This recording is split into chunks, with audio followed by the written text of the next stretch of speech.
Like It or Not with Benjamin Dixon starts now.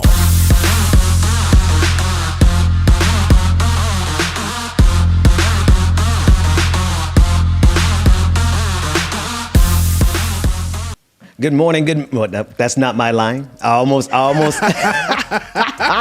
had to catch myself. My line is "Welcome to Like It or Not," where we're free to tell the truth and not care who doesn't like it. Care who doesn't like it. I see. I forgot. Rebecca's not on the screen. I was waiting, so oh damn, she's not here. Rebecca will be here as soon as she gets that FAMU internet together and is able to log in. She's having some connectivity issues, so we're gonna get the show started this morning and give her a chance to connect to some Bethune-Cookman. James, what's that behind you? I saw earlier, bro. Just for, man, that can was you show the people? Slide over. Can I slide over? Can I make a little bit. After I done wasted tea all on my mixing board. There we go. Oh no, y'all see it over there. Hold on, that Wildcats. Hell, Wildcats. Shout out to everybody from Bethune-Cookman College. You know what's great, James? Like we were trying to find out. We were trying to find out what we were going to call our crew, the Lions, right? Like it or not, everybody. And I'm like, my first instinct was Lion Force from Voltron, but man, right? The universe provides balance, man. It's really simple, and y'all had it before I even knew it. The Pride. Now, if you're a part of the HBCU culture, you already know what we're talking about. Hell, Wildcats, the pride of Bethune-Cookman College. Both of us, James, me and James, both of us marched in the Bethune-Cookman Wildcat Band, which is also known as the Pride. So shout out to everybody in the chat room. We're gonna call ourselves the Pride, and we're gonna obviously gonna use that. I'm gonna call Donovan Wells and tell him to come and sit on our show and let us interview him. Go cuss both of us out. Hey, anybody in the chat room who is watching this and you've ever been a part of HBCU culture or Bethune-Cookman College, y'all tell Donovan Wells we're gonna interview him. We're gonna bring him on. Okay. So it looks like Rebecca has gotten her FAMU internet together and she's here. And I know we just got started, but the morning's not right unless we start with Rebecca. So James, play whatever, yes, play about 30 seconds of something. We're gonna get Rebecca on the screen so that we can help her understand she needs better internet. It's an early break. Let's go. Good morning, people, and welcome to Like It or Not. We'll take a quick break right quick while we're waiting for our sister Rebecca to come into the room. So we're going to play some of this non-copyright music. So let's see. Hope y'all having a good morning. Shout out to everybody that's joining us this morning, y'all. Got a great show coming up, so make sure that you stay tuned. Let's see. There we go.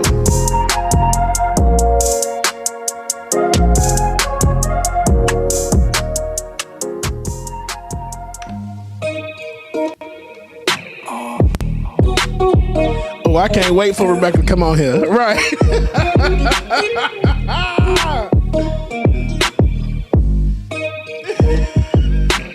Oh my gosh.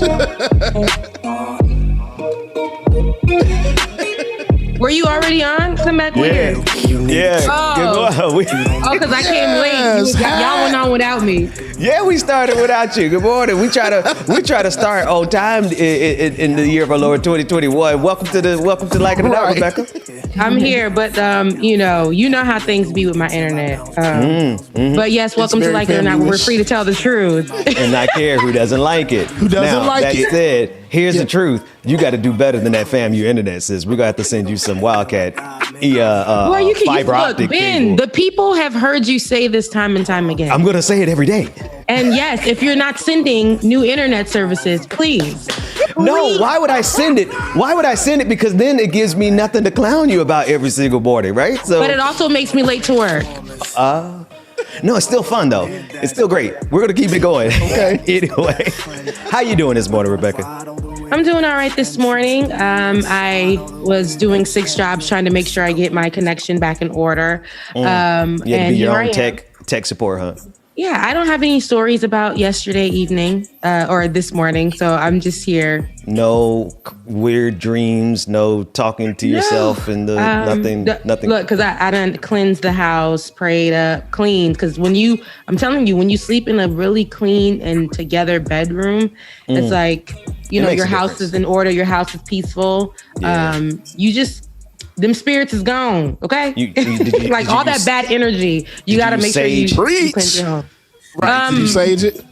My saging includes me laying on hands and anointing. Well, yeah, like laying hands on myself, but lighting some candles and just speaking to myself and speaking in my home and being like, "You're okay, everything's okay. Whatever spirit you are, you got to go because I need my peace." So. Need your peace. I feel that. Shout out to peace. Like I felt, I felt good this week, man. I kind of felt that same little sense of peace. Sometimes anybody ever afraid of having like calm because you're afraid that if everything is peaceful, something's gonna come and mess it up? Yeah.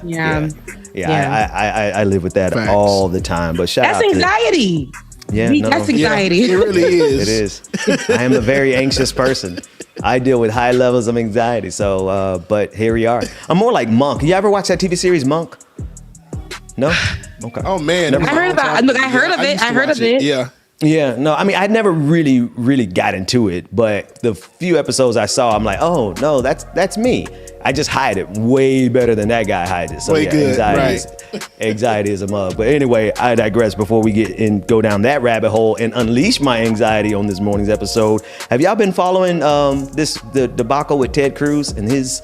Have we? How can we not? Because social media Twitter per se, has not allowed us to forget. Like every other, not even every other, every single post down my timeline has been dragging him for filth. And the thing is, I'm here for it. I too have posted about Ted Cruz.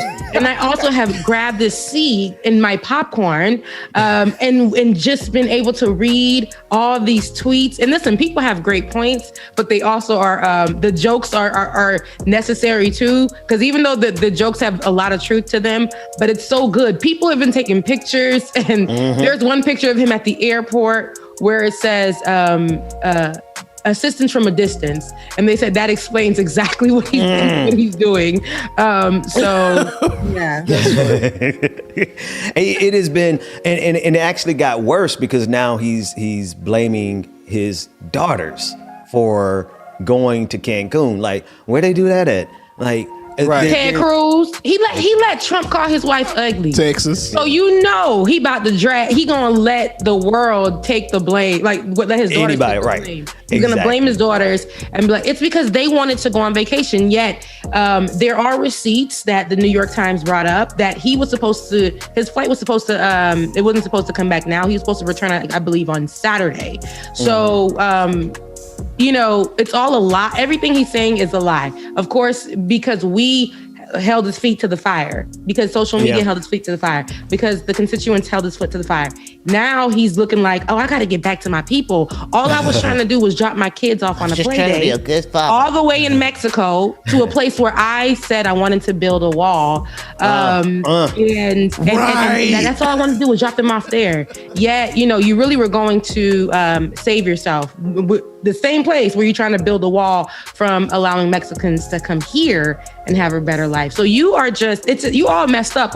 We have you cornered, sir.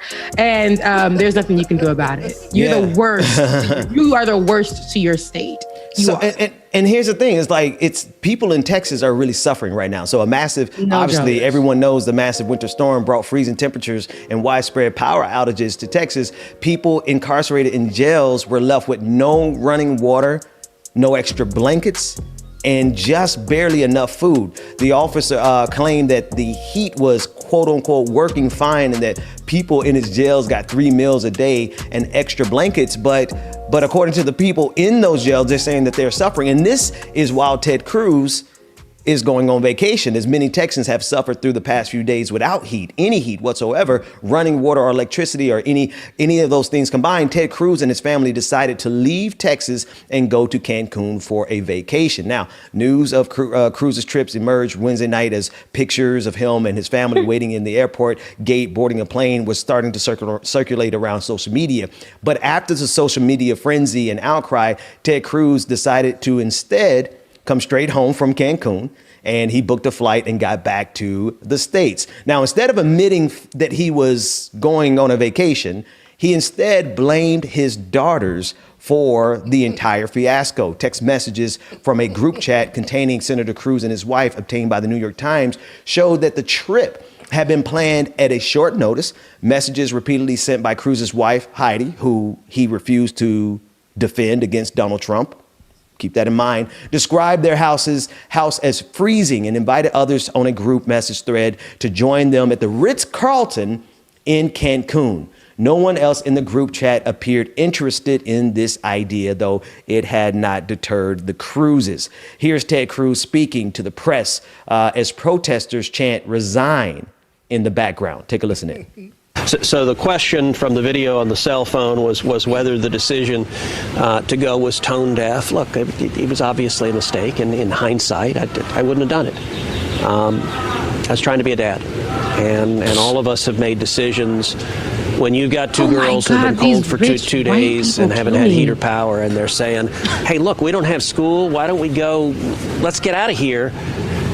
I think there are a lot of parents that'd be like, all right, if I can do this, great. That's what I wanted to do.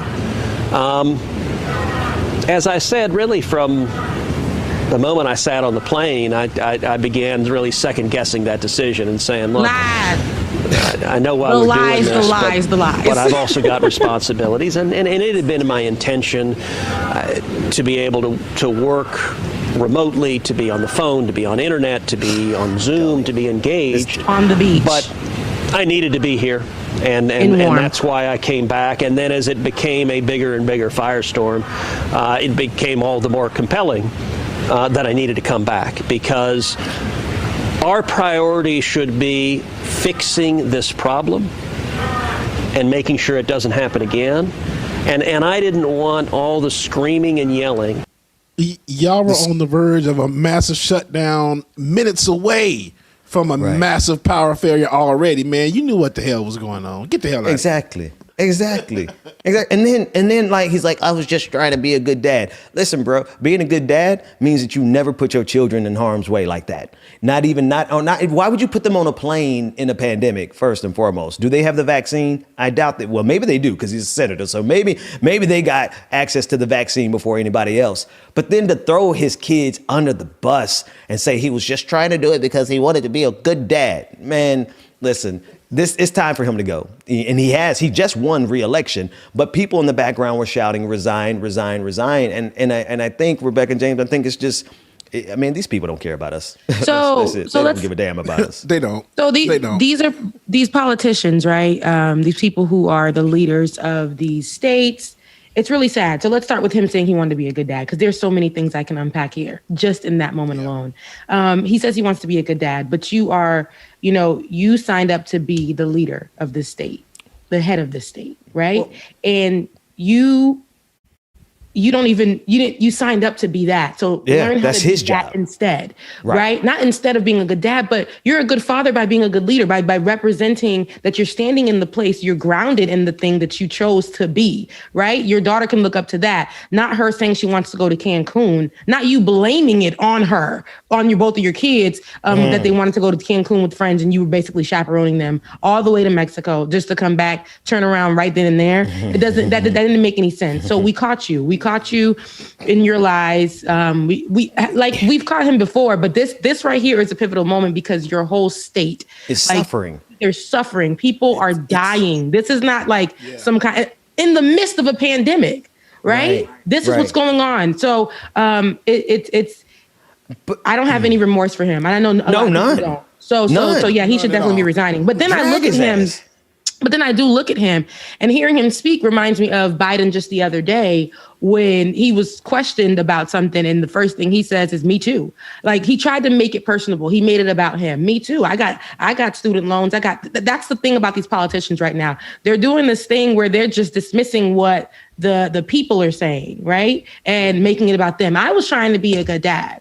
I know you guys are suffering, but I'm going through it too. But where are you? Why are you fleeing? Where's the fight that you're putting up? Right. You know, and it just shows also a level of the poor can die.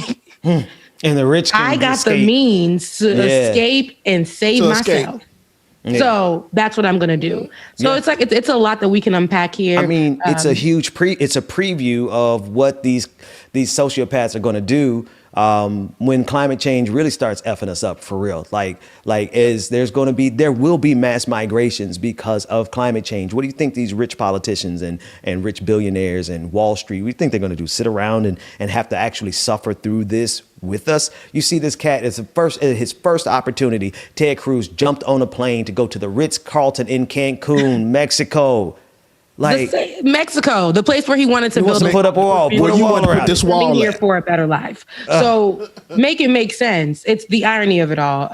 Hypocrite. And that's the thing underneath it really is the level of selfishness that these leaders have. Like, they're going to kill us, man. I hate to just be like, this is the truth, like it or not. Truth is our current leadership and our current structure. And I'm not talking about Republicans. I'm not talking about Democrats. I'm talking about everywhere, the rich and the ruling elite don't give a damn about us. We are on our own in this thing. And this is part and parcel. Like, I think everybody is like, oh, well, he did that because he's Republican. But let's just be real. Yeah. Look at Governor Cuomo in New York, literally lying to the American people about the number of people who died, like holding back that information. He's a Democrat. And he did this. 15,000 people died in the nursing homes across the state of New York. But did he give that information? Did he even do the job right? No, they were too busy, trying to make him the next big thing. With his brother. With his brother. Talk about, brother, I love you, brother. Man, y'all shut the hell up and do your jobs,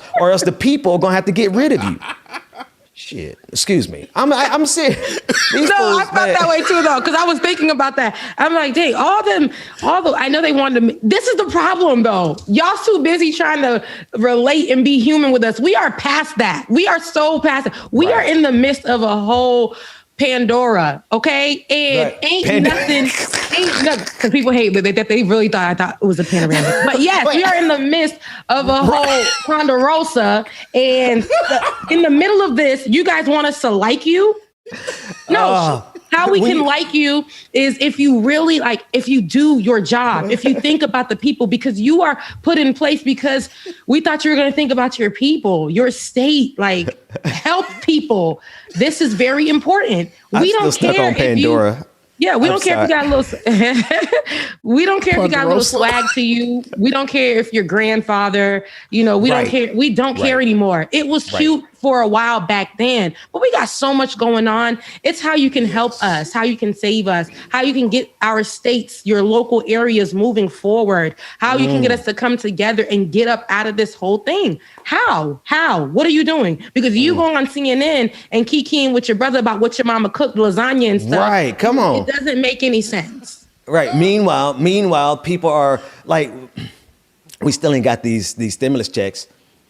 We still ain't got those. They ain't even gonna be $2,000 because we ain't even getting what they said. We not getting our loans to what they promised us. Oh, the student loans. No, we're not even. He literally said he got loans too. He said I'm still paying. So, I mean, dummy, cancel the loans, big dummy. You got the power, cancel the damn loans. All the student loan debt. Listen, the first revolution that's got to take place in this country is going to be against Sallie Mae.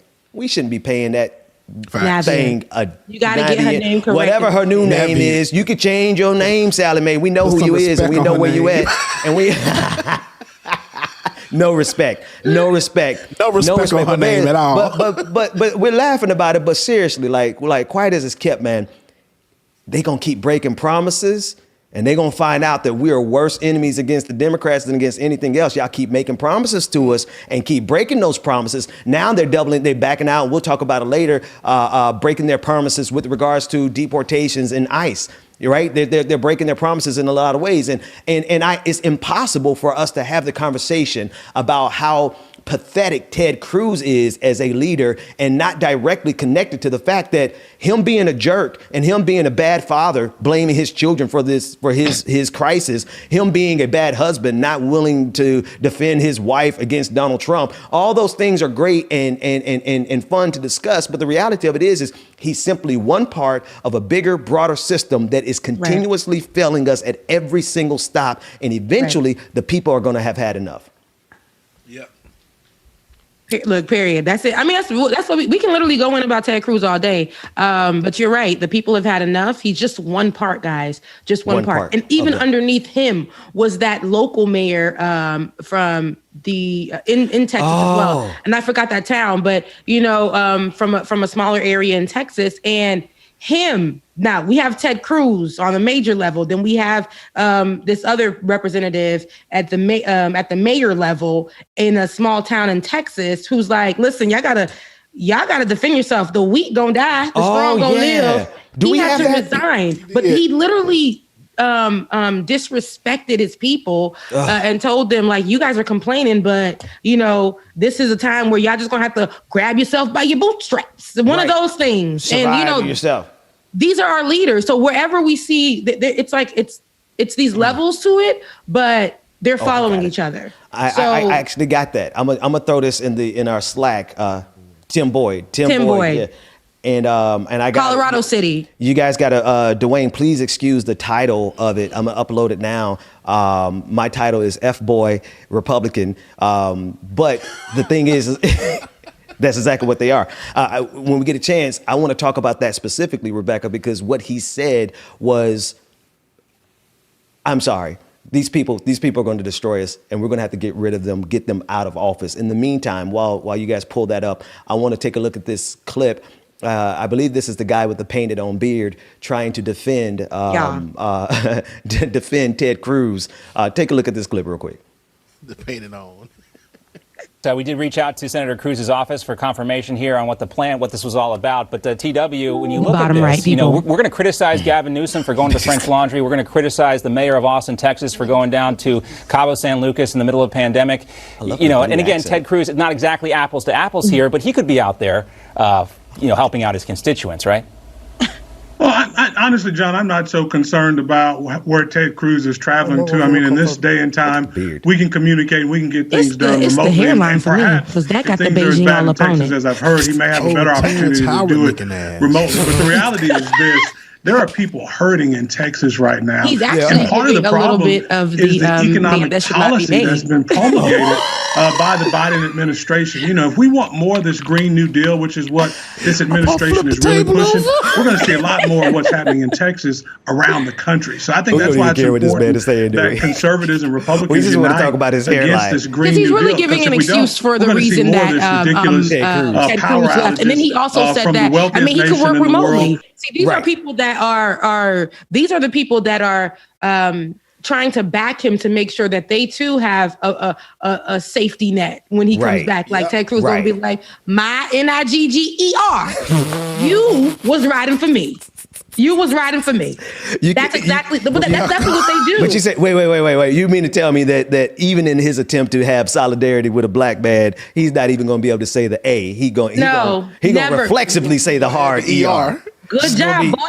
That's what I feel like it is, though. In these, because seriously, though, these people ride, and not to offend anybody, but that's exactly what happens, though. These people that look like us and things like that, to be able to say this, that he can work remotely in the sun, in the warmth, while his whole state is literally dying. Right. It makes no sense, but he's going to, he's going.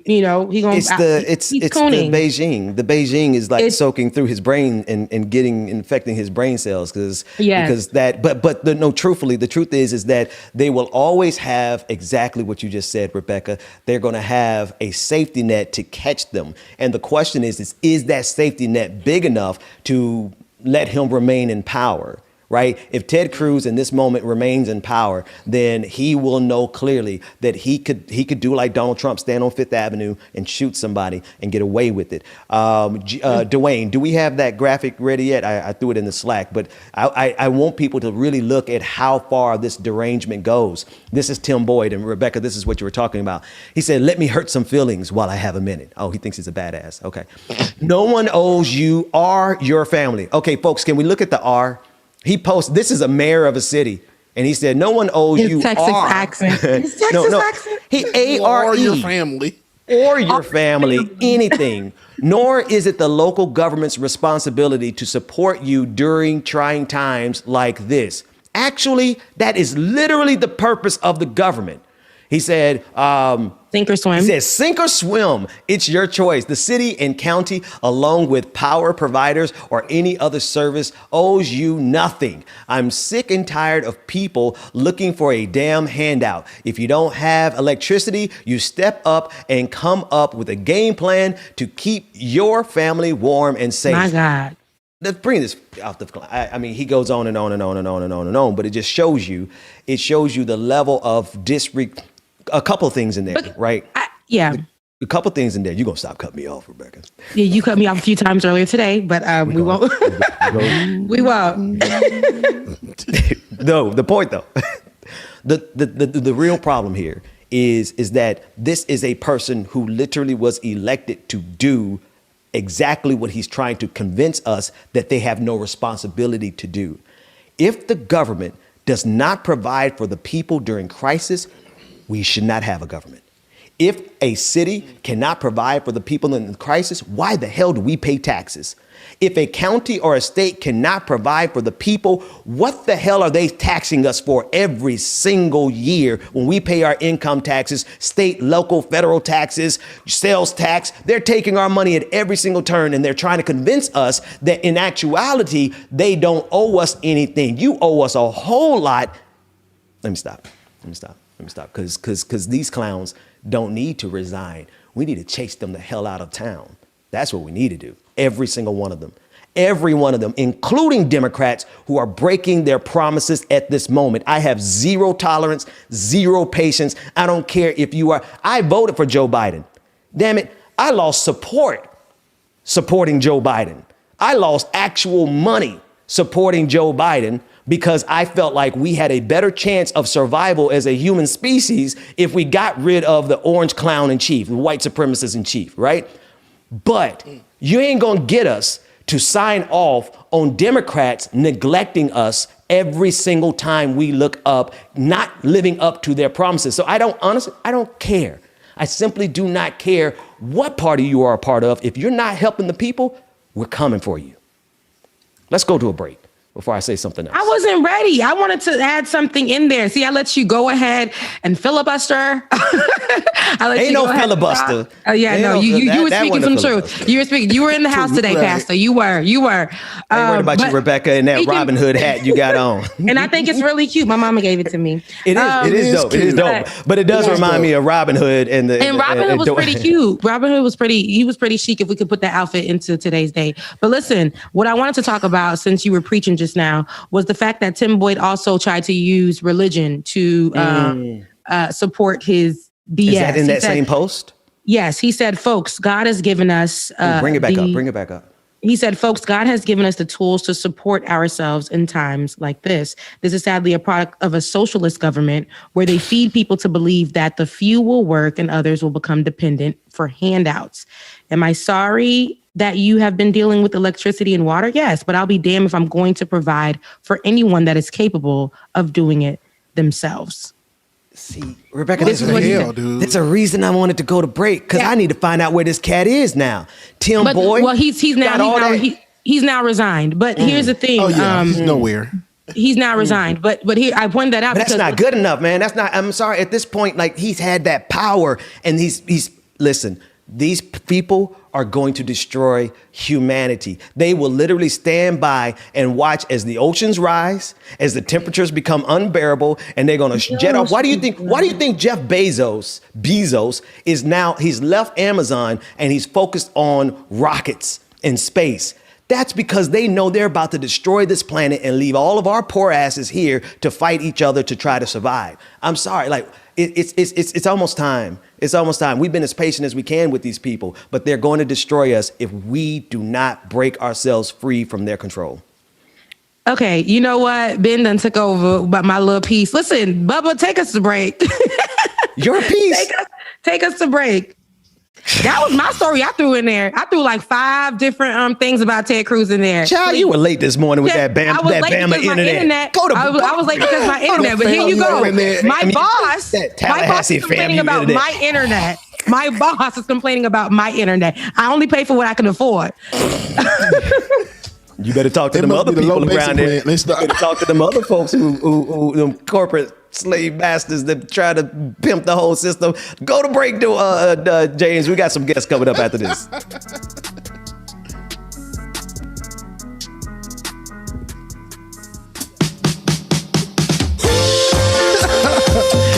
Good morning again, everyone. I hope you enjoyed the show so far.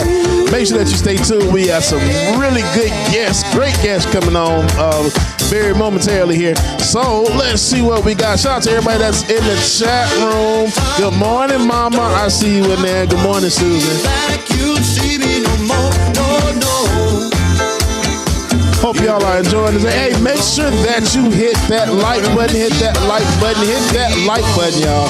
Make sure that you get everything, hit the like button, subscribe, comment, and all that good stuff. So you always know when the morning, see, there it go. When like it or not, it's going down, y'all. Anthony, I appreciate that. Mara, good morning. Thought I was not there without you. You made me beg and you made me crawl.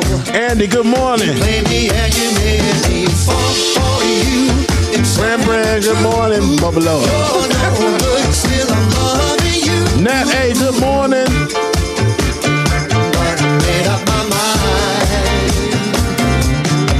I'm gonna pack my bags up, walk out the door. I won't be back, you'll see me no more. No.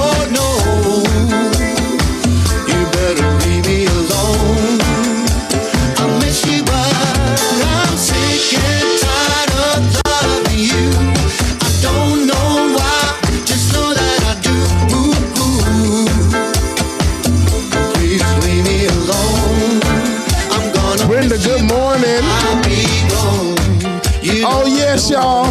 Happy Friday. We made it to the end of the week. Woo! Hope everybody's gonna have a great weekend. I know I am. What Cosine, what's going on? Good morning. Purple Rain Hearts, I see you. But you cheated and deceived me. Mom, you better sing this song in the chat. Silly Dragon, what's going on? Oh yeah, we are getting the lines in up real soon, so stay tuned, Andrea. We got it coming up. We had a few technical difficulties, but they're gonna get it situated real soon, okay? So it should be open momentarily, y'all.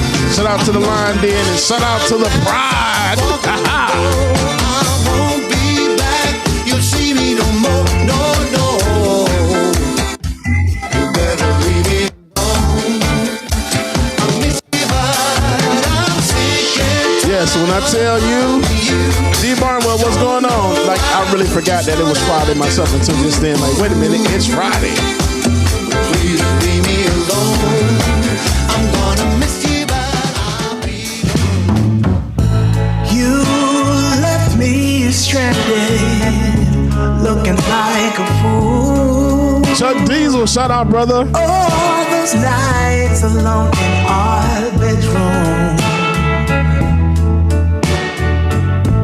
You said one thing and did another, didn't you? Know this, I refuse to be blue.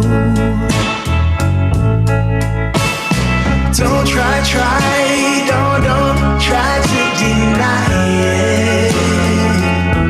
You know it's true. Kelly, I appreciate that. Trying to play y'all all the good hits from this week that I played. It was so much new music. My gosh. I'm your man. Stand up. Jawan sons of James Williams. It's so funny you got like my full name, but like not the full name. Like your middle and last name is my first and last. That's kind of crazy. Okay. Shout out to everybody that's in the chat room taking us out, y'all. Make sure that you are hitting that like button, y'all. A promise is big enough,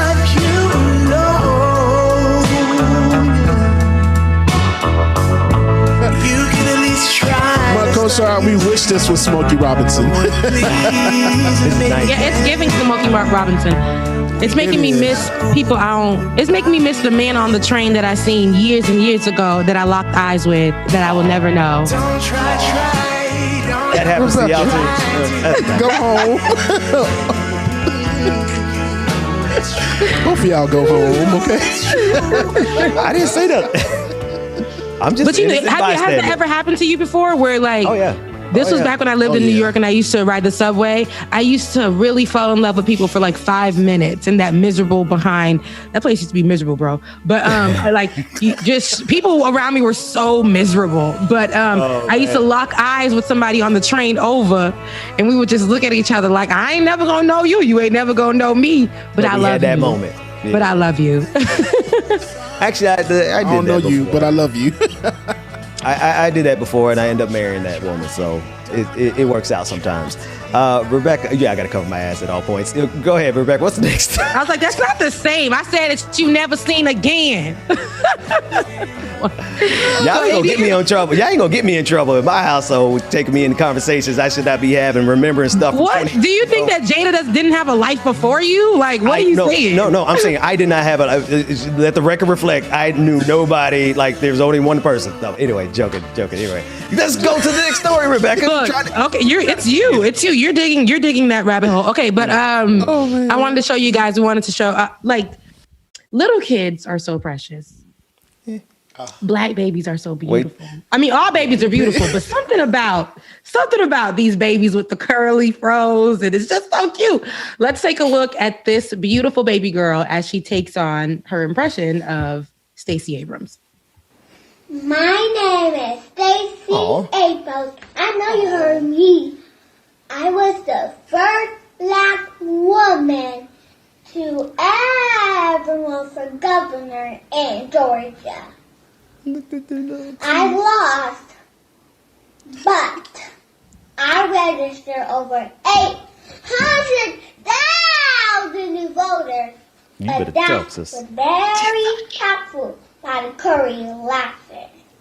I also write romance novels. Stacey Abrams. Oh man. It's beautiful. It's she wonderful. Said, I also write romance novels. And she said, I know you heard me. I know you heard me. So she had that power. We call it the little kids with no teeth in the front, Majula. So it's so cute to see that, like, just her adorable. In her little missing teeth and her little hair, her natural hair, and her little sass. You know what I mean? It's wonderful to see that Stacey Abrams is historical, for all of us, but to these little girls, that's like the Rosa Parks when we were younger. That's like that for them. And I love to see it. And I love the kids that are being empowered and knowledgeable, and her little attitude. She's just a little powerful package. Look, I want me a kid. This is what I want. I want to have a kid, and then just to see how it look, and then put it back in there. Oh, I can't with you. Because I'm laughing. I'm laughing because I'm looking at all the comments in the comment section saying, "Oh, I want one. I want one." Okay. Yeah. I want a kid. I want a kid just to see what it look like. Like what would it look like? Make sure you're ready, and then put it back in there. Because I promise you, it's a roller coaster. It is make sure you're ready for kids, because I love my babies. I love them, and I would burn the earth to a core for embers for them. But y'all just make sure y'all ready for kids. Yeah. That's all I'm gonna say. What else we got, Rebecca? Look, I think it's Mercury retrograde, because I've just been really like, my uterus been like, hey, what's up? How you doing? I'm like, you better go and sit down somewhere. But the more news that we have on today, because we're gonna get to the news. I cannot. So speaking of Stacey Abrams, who's a representative here in Atlanta, Atlanta is set to host the NBA All-Star Game on March 7th. However, Mayor Keisha Lance Bottoms is raising concerns over the idea of fans coming to the city for the game. She says people should not travel to Atlanta to party. She said that in a statement.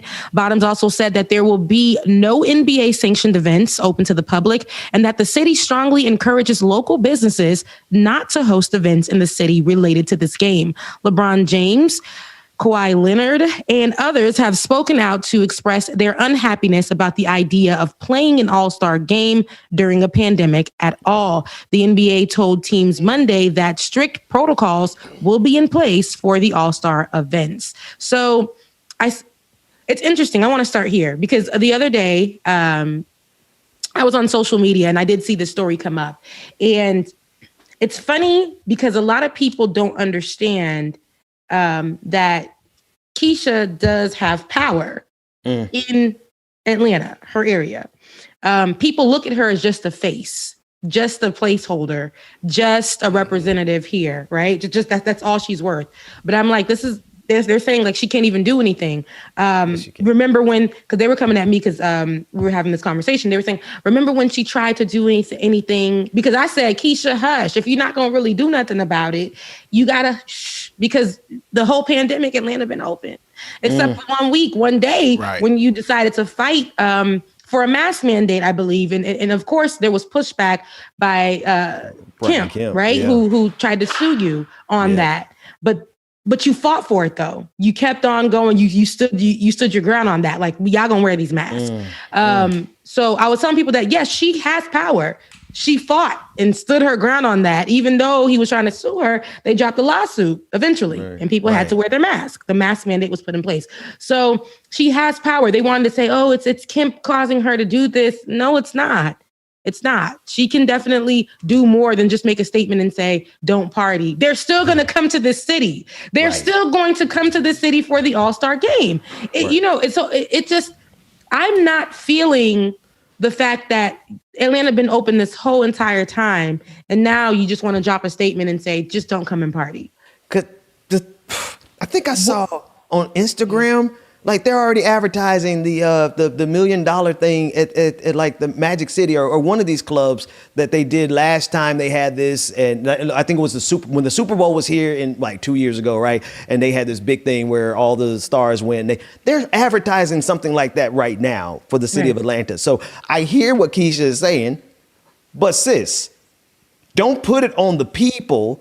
Put it on the people who are going to make money off of this. Put it on the NBA. Why is the NBA having this all-star challenge in the first place during the middle of the damn pandemic? Push it, right? The reason is because they got to make their money. Exactly. And they're more than happy to put the lives of the NBA players on the line, but they don't give a damn about the people in Atlanta who are going to get sick because people came from out of town. Everybody started partying. Atlanta's already opened up. Everybody partying anyway. People are going to literally get sick and die as a result of this. And yet and still they're like, don't go and party. How about don't be greedy, capitalistic pigs who are more interested in making your money than you are about the lives of other human beings? Yes. Look, I needed to wait for that pause to speak. What about Magic City, Dwayne? What is it?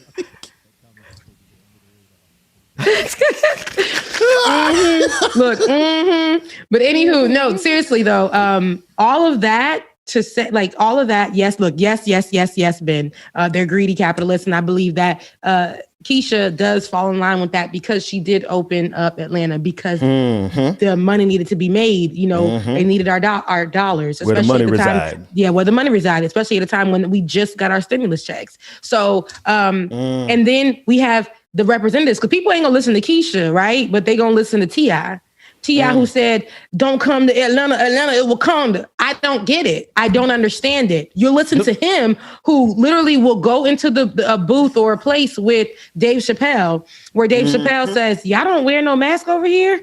And T.I. is saying to him, COVID is not really here. We're good over here. You know what I mean? But just to really go and let you know where the mind of it, people from ATL is, they already got flyers talking about these ATL parties, and they got like COVID-19 friendly. Make sure you at the door with a mask. But when you get through the door, will you have your mask on? Will it be required for you to have the mask on? So these places are going to be overpacked. There won't be social distancing. So it's like, Keisha, it's been this way, and you're too late with the statement. They gonna look at you like, girl, come on, Keish. We've been right here with it. You've been letting us party for so long. Now you want to say don't party? I'm not getting it. So yeah. It's hypocritical to me. It's crazy because there's going to be a whole lot of parties going on. Pride. You DJ. Look, you DJing that one? January. Oh man, don't do it, James. When this party. While this pandemic been going on, brother had to make a coin. But when I tell you I had this mask on, but these people, they don't care. They get in there, they had their mask on at first. 5 minutes had to be in it, the mask comes off. But everybody drinking all in everybody's face. Nah, bro, I'm good. But we're going to be in there DJing with Homer Simpson's radioactive suit on. Right, full hazmat suit on. yeah. You gonna have to, but you are DJing a party tonight. Right? Tonight. Patron party. Yes, sir. Patron party. Anybody who's a supporter of the show, we're having our regular patron party tonight. You can get access to that by going to patreon.com. Is it every Friday? Look, because I don't know. Every Friday. It's really like we're doing it once a month, but actually I think we're doing it more like twice a month now. We're just going to keep doing them. And it is a bop. And I think what we're going to do special, because there's a lot of people who support the show who aren't patrons yet and who aren't like subscribers yet. Dwayne, pull up on the screen, since we're talking about a party, pull up on the screen the Voices app image, and anybody who downloads the Voices app, this is a way that you can support us, support independent media by downloading this app. Download this app and share it with as many people as possible. Every single download is actually support for this show. If you download this, we're going to send you the link to the patron party through the Voices app this evening around 9 p.m. That's how you can get access. If you're not a patron, you got to download the app and invite somebody else to download the app. Now, that said, that's where DJ Exclusive is going to be tonight. And if we need to, James, it's like real talk, we'll have a patron party every night to make sure that you take it down for me, to make sure that you don't have to go out and DJ in this pandemic and be out there. Okay, I'm cool with that. And make sure y'all there tonight, because y'all will get all of the real music, and I might mix in some of the non-copyright stuff because it sounds so good too. So, but more so, beautiful. You're gonna get everything tonight, boy. When I say everything, my gosh, I gotta do my bones. Hey, shut up in your bones, baby. I'm ready. Bubba Jakes. That's what Rebecca, you coined that. Bubba Jakes. That's what we would call him. Bubba Jakes. He is Bubba Jakes. Bubba Jakes of the Lion's Den. Bubba Jakes of the Lion's Den. I love it. Since we're still in Georgia and we have a few minutes before our guests come on, I want to go over one other story that's happening in Georgia. The Georgia Republicans seek rule changes for Trump prosecution. Less than a week ago, it was revealed that Fani Willis, the Fulton County District Attorney, was going to investigate Donald Trump and his interference in the 2020 election as he attempted to pressure Secretary of State Brad Raffensperger. Can't pronounce that, but they have in this state shifted and introduced a bill. And the point of the bill, Republicans, have introduced a bill.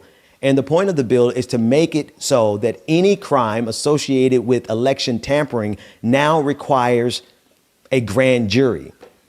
Grand juries historically have been ways of denying black people justice in this country. We've seen it time and time and again. Anytime there's a police shooting, they take it to a grand jury, and that grand jury is presented evidence generally by prosecutors who have no interest or no desire in actually convicting that police officer. Similarly, they're trying to create cover for Donald Trump so that if there are charges actually pressed by Fani Willis, if there are actual charges pressed, then it will have to go first in front of a grand jury. And so this, Rebecca and James, is really just a way of them trying to protect Donald Trump from his treasonous attempt that led and culminated with the events of January 6th. I want to read a quote from Georgia State College law professor Anthony Michael Christ, and this is what he had to say. He said, quote, "This is an attack on black political power." He said, if folks engage in election misconduct in Fulton County, then they should face jurors who look like members of the community in Fulton County, subject to the discretion of decisions by elected officials empowered by Fulton voters.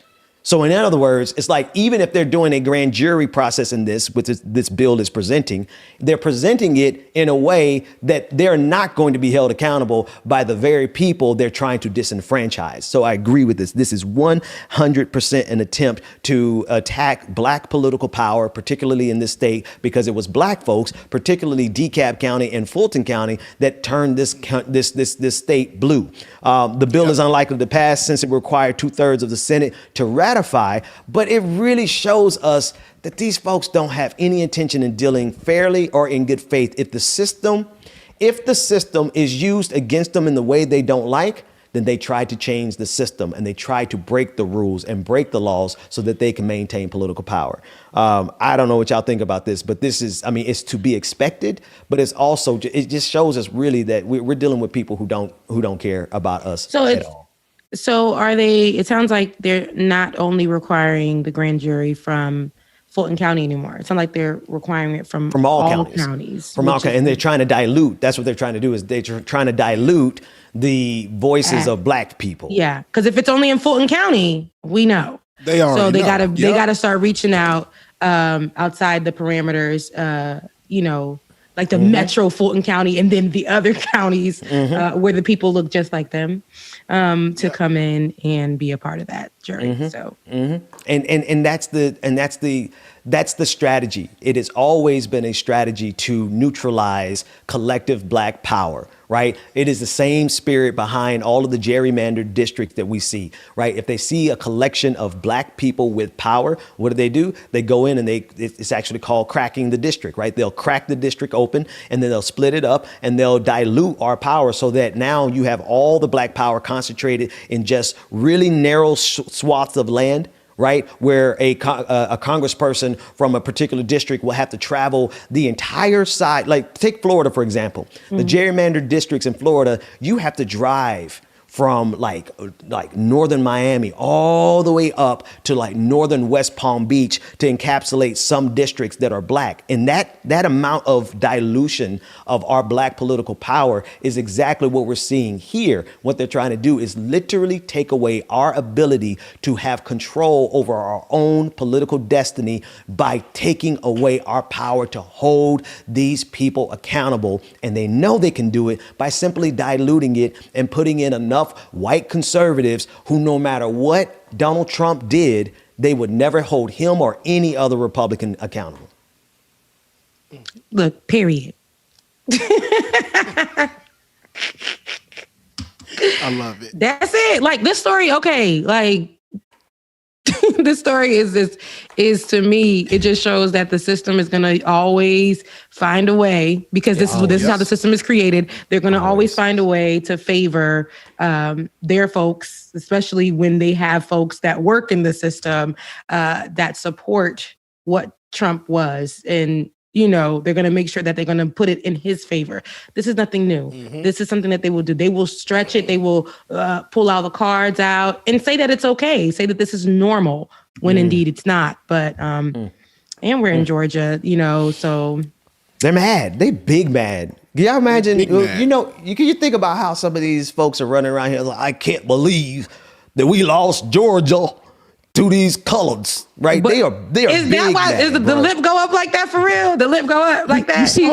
I can't even do it. Like, Georgia has been a Republican stronghold for the last 40 years, and we let this here Stacey Abrams come down. That's they pissed off. They mad. They mad. So. And that's it. Look, and they could be mad. We're gonna see how this goes, though. And that's that on that. But that's so Mary had a little lamb. And that's on Mary Had a Little Lamb. Y'all see, I'm scared. I'm scared to take it to a break, because last time I tried to take it to a break, Rebecca was like, Yes, Rebecca, I know that. I know that I came in late because I'm on internet that I can afford. FAMU internet. It's definitely not Florida A&M University. Oh, Ben, we didn't show Rebecca, did we? Oh, show Rebecca, and then we go to break because we're going to bring up our guests coming up. Y'all trying to my spirit this morning. I told you I cleansed my home in my spirit, and here y'all go. You see that maroon and gold back there? Can you reach it and hold it up? Hold it up for the culture. Let me slide back real quick.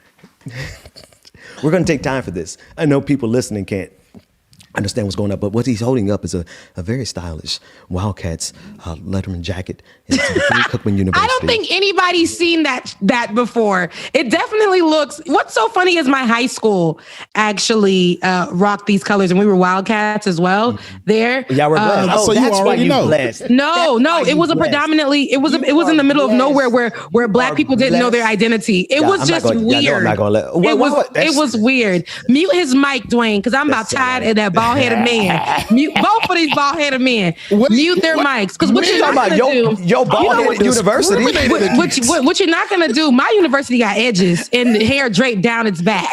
Y'all university is dry land, dry edges. Y'all was giving Gorilla Glue, girl. Let's move on. We're going to balance out the conversation in a minute, because if I'm not mistaken, our first guest, State Senator Shevrin Jones, he's actually a product of FAMU as well. So, and you're bringing on people. I haven't heard you bring on anybody from your college, because it was a college when you went there. They weren't even like identified as a university. But now that you are, can you call somebody? No, because y'all ain't got nobody. Y'all ain't got nobody. It was a college founded by a black woman versus some white folks' money saying, "Hey, let's give these black folks something." You are bringing on literally a representative from the best, the orange and green. The orange and that green. You could put up that maroon and whatever that was. It was giving very much FSU. Let's cut to break. Oh, there you see. We love you, Rebecca. Somebody said in the chat room, how the DJ got better internet? I could really use a change of scene. I hate you. The greenery. Clothes and matches they were handed down to me, but I'm still fly. Shout out to everybody that's in the chat room, y'all. We thank you so much for tuning in and watching, like it or not with us. Make sure that you hit that like button, and always know we can share, comment, and subscribe. Always know like it or not is going live, y'all. Clothes to make the man, but that poison's gonna kill you. From the inside. Shut up, It Getter. Good morning. Right now. Say it with your chest now. Say it with your chest now. I'm free. Can't nobody take me here and now. It's my time to run it out. It's my time. It's my time. It's my time to ride it. I'm young. I'm free. Ain't nobody take me. Make sure that you get the Voices app downloaded. Oh my gosh, they're still going, but in my ear, y'all. Patricia, I appreciate it. Cheers to all the haters, cause you proved to me that rising to the top was Goku. Shut up, brother. What's going on? Good morning. Brand Rebecca is not playing with us. She come gets us all the time. I'm still fly, let's go. It could all be worse, I could be a head like you. It could all be worse. Now they in my ear talking about accreditations. Oh, Lord. All right, make sure that y'all dropping those lion heads in the chat room. Drop those lines, y'all. Drop those lions, y'all. And a good morning. I'm free. Can't nobody take me here and now. It's my time to run it out. It's my time. It's my time. It's my time to ride it. I'm young. I'm free. Can't nobody take me here and now. The True Dragon. Don't start, man. Don't start. It's my time. It's my time. It's my time to ride it now. It's your time. Oh. It get it right. Yeah. If you're on a train, say yeah. Make sure that y'all download the Voices app, y'all, so y'all can be in the building tonight at the Patreon party. Trust me, it is awesome, amazing, and it will go down. You get some of the best music and best DJing you ever heard, y'all. Say yeah. I'm young, I'm free. Can't nobody take me here and now.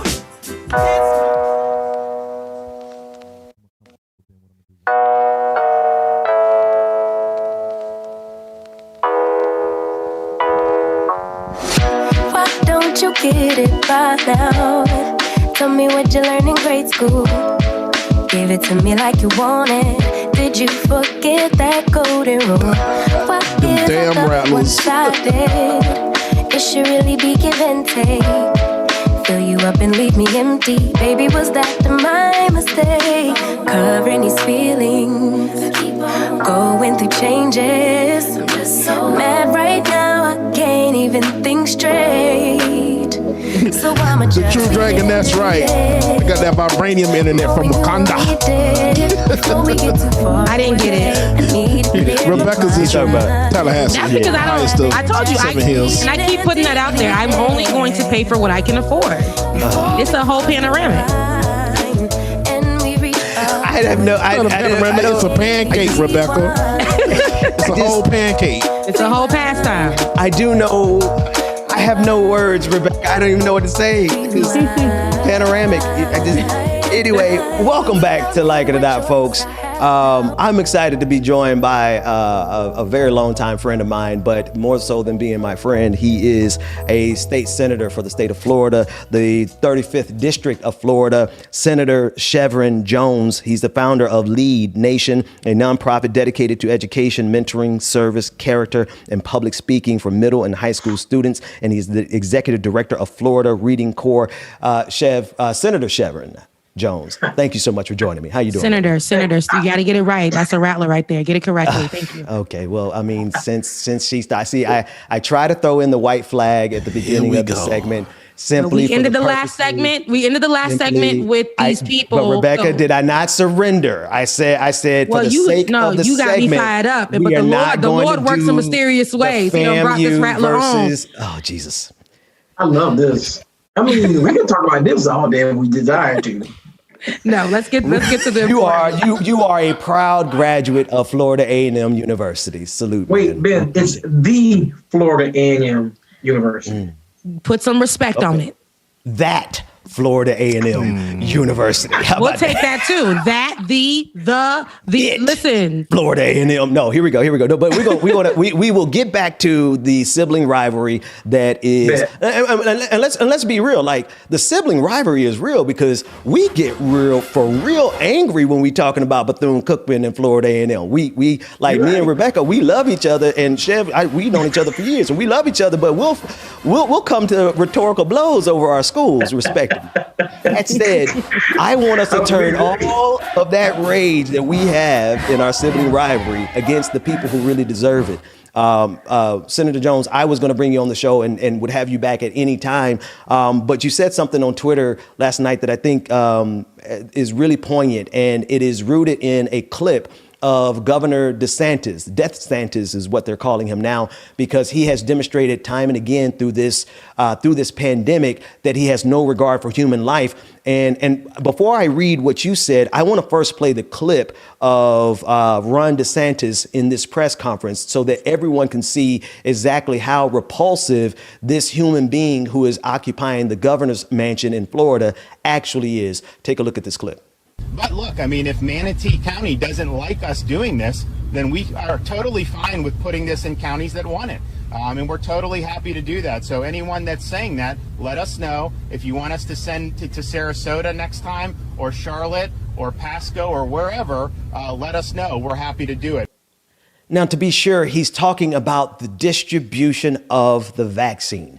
He's saying if you don't like what we're doing in your county, then we'll send your vaccines elsewhere. To that, you said, Senator Jones, you said, I serve the largest black district in Florida, Miami Gardens, a community that has been hit hard by this pandemic. And to hear this type of rhetoric from Governor DeSantis is disappointing. Some communities have to fight for vaccines while others are getting the red carpet. Could you just talk about your perspective on this and the problem that is Ron DeSantis? Yeah, well, and I meant every word that I said, because we know what the coronavirus has done within our community. The statistics is real about the coronavirus, to where the black community have suffered much more because of pre-existing conditions, because of the lack of health care, more than our white brothers and sisters. And the governor is very well aware of the statistics, because we've shown it to him, the professionals have shown it to him. And for him to go to Manatee County to allow a commissioner to say that the 3,000 vaccines will be given to the two wealthiest zip codes within that county, while we're in South Florida fighting for vaccines, and we're getting 500 here, 500 there, 1,000 here, 1,000 there, and people can't get an appointment for 2-3 weeks, up to a month. That's the red carpet in Manatee County, while we still constantly have to fight to get vaccines for within our community. And I mean it, that within the state of Florida, District 35 is the largest black district in the state, but yet and still we're fighting like second-class citizens just to get vaccinated. And that's why African Americans do not trust the government and even the vaccine distribution or receiving it. And it's man, brother, you hit on a whole lot there, because even in our attempts to overcome the justifiable hesitation that black people have with regard to receiving this vaccine, we are also having to overcome the disproportionate distribution of this that is in your state, not going to communities of color, specifically black communities. So it's like you're fighting in your district, you're fighting on a two-front war against the misinformation, disinformation with regards to the vaccine, but also a state governor who simply has no regard for the conditions of people in your district. No, I mean, there's no regard at all. I mean, but this is, I mean, it's not as if I'm surprised by what's happening, right? And the fact of the matter is this: if we don't say nothing, we're just as bad as the governor if we don't say anything about it. The problem that we're dealing with right now in the state of Florida is that there was no distribution plan. Because there was no distribution plan, we have all of these hiccups that we have going on. Thank God for Director Moskowitz, who is the director of emergency management here in Florida, because he, as much as he can, he did try to put these vaccine pods within African American communities, but he can only do what the executive leadership will allow him to do. And so, with that being said, we now sit in a position where we're begging for vaccines to come into our community to make sure that we can have the access that we need. If you want us to trust us, the government, as you all are trying to communicate to the blacks to receive the vaccine, give them a reason to trust you. Absolutely. I look at Florida, and all three of us on the screen now, we've all either lived in Florida for extensive amount of time or currently in Florida, as you are, Senator Jones. And I feel like a lot of the problem in that state is the fact that so many victories and for the Republicans have just like seceded one after the other. The political situation in the state of Florida is tenuous at best for people who actually want to do good. Talk about the political climate as it pertains to like how we actually survive this pandemic. There's political problems that we have. There's you guys are in the minority in the Senate, right? You guys are in the minority in the House, and you have DeSantis. How do we make these gradual changes that need to happen, simultaneously realizing that we don't have a lot of time to wait for these gradual changes? Well, I would be lying if I said that Democrats in Florida were elated with the state and local election results in November and what happened in August. While we were thrilled with the win of, and we celebrate Vice President Harris and President Biden, we clearly have some work to do when it comes to how we organize. We have work to do in the bench that we have. Let me tell you something. You put something on Facebook on Twitter not too long ago that I agree with, and that is we are approaching a time where we're going to have to start disrespecting our elders, respectfully disrespecting our elders, because I believe that there is a bench that exists, but there are individuals who are in the way for that bench to now start clearing up. Right. We have stale leadership that constantly is getting reelected. And if we don't begin the process of moving new leadership in, the policies that can change and overturn and move us in a direction, this progressive direction that we want to move in, it'll never happen. We'll be waiting for years and years because individuals will not relinquish power to be able to give it to someone who can bring more innovative ideas. You won't have monopoly on the ideas. There are other people who can bring the ideas to help people within our community. Rebecca, I want to bring Rebecca into this conversation as well, because like in the state of Florida, we have and I still say we, because I mean, like all my time, but college, high school was spent in Florida. But as you're saying, that stale leadership, it is infecting everything, not only on the state level, but even in those congressional seats. And as you know, I did say that it's time to start disrespecting our elders.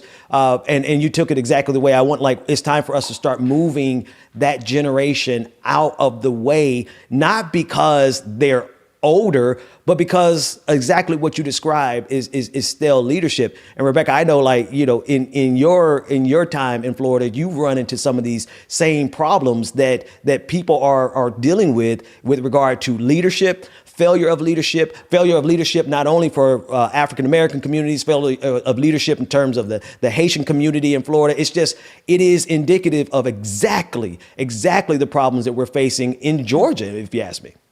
Yeah, it's funny because in these places where we talk about leadership, we just talked about leadership in Texas, how they are focused on a certain type of people. Minorities, Black and brown people are going to be at the bottom of that list, especially immigrants in Florida will be at the bottom of that list when they are Black and brown immigrants. So we know that has been something, you know, especially my parents are immigrants. Leadership in South Florida has never, particularly in West Palm Beach, has never included them when it came to any things like policies or anything. They've always been at the bottom of the list. So when we look at people like George or DeSantis,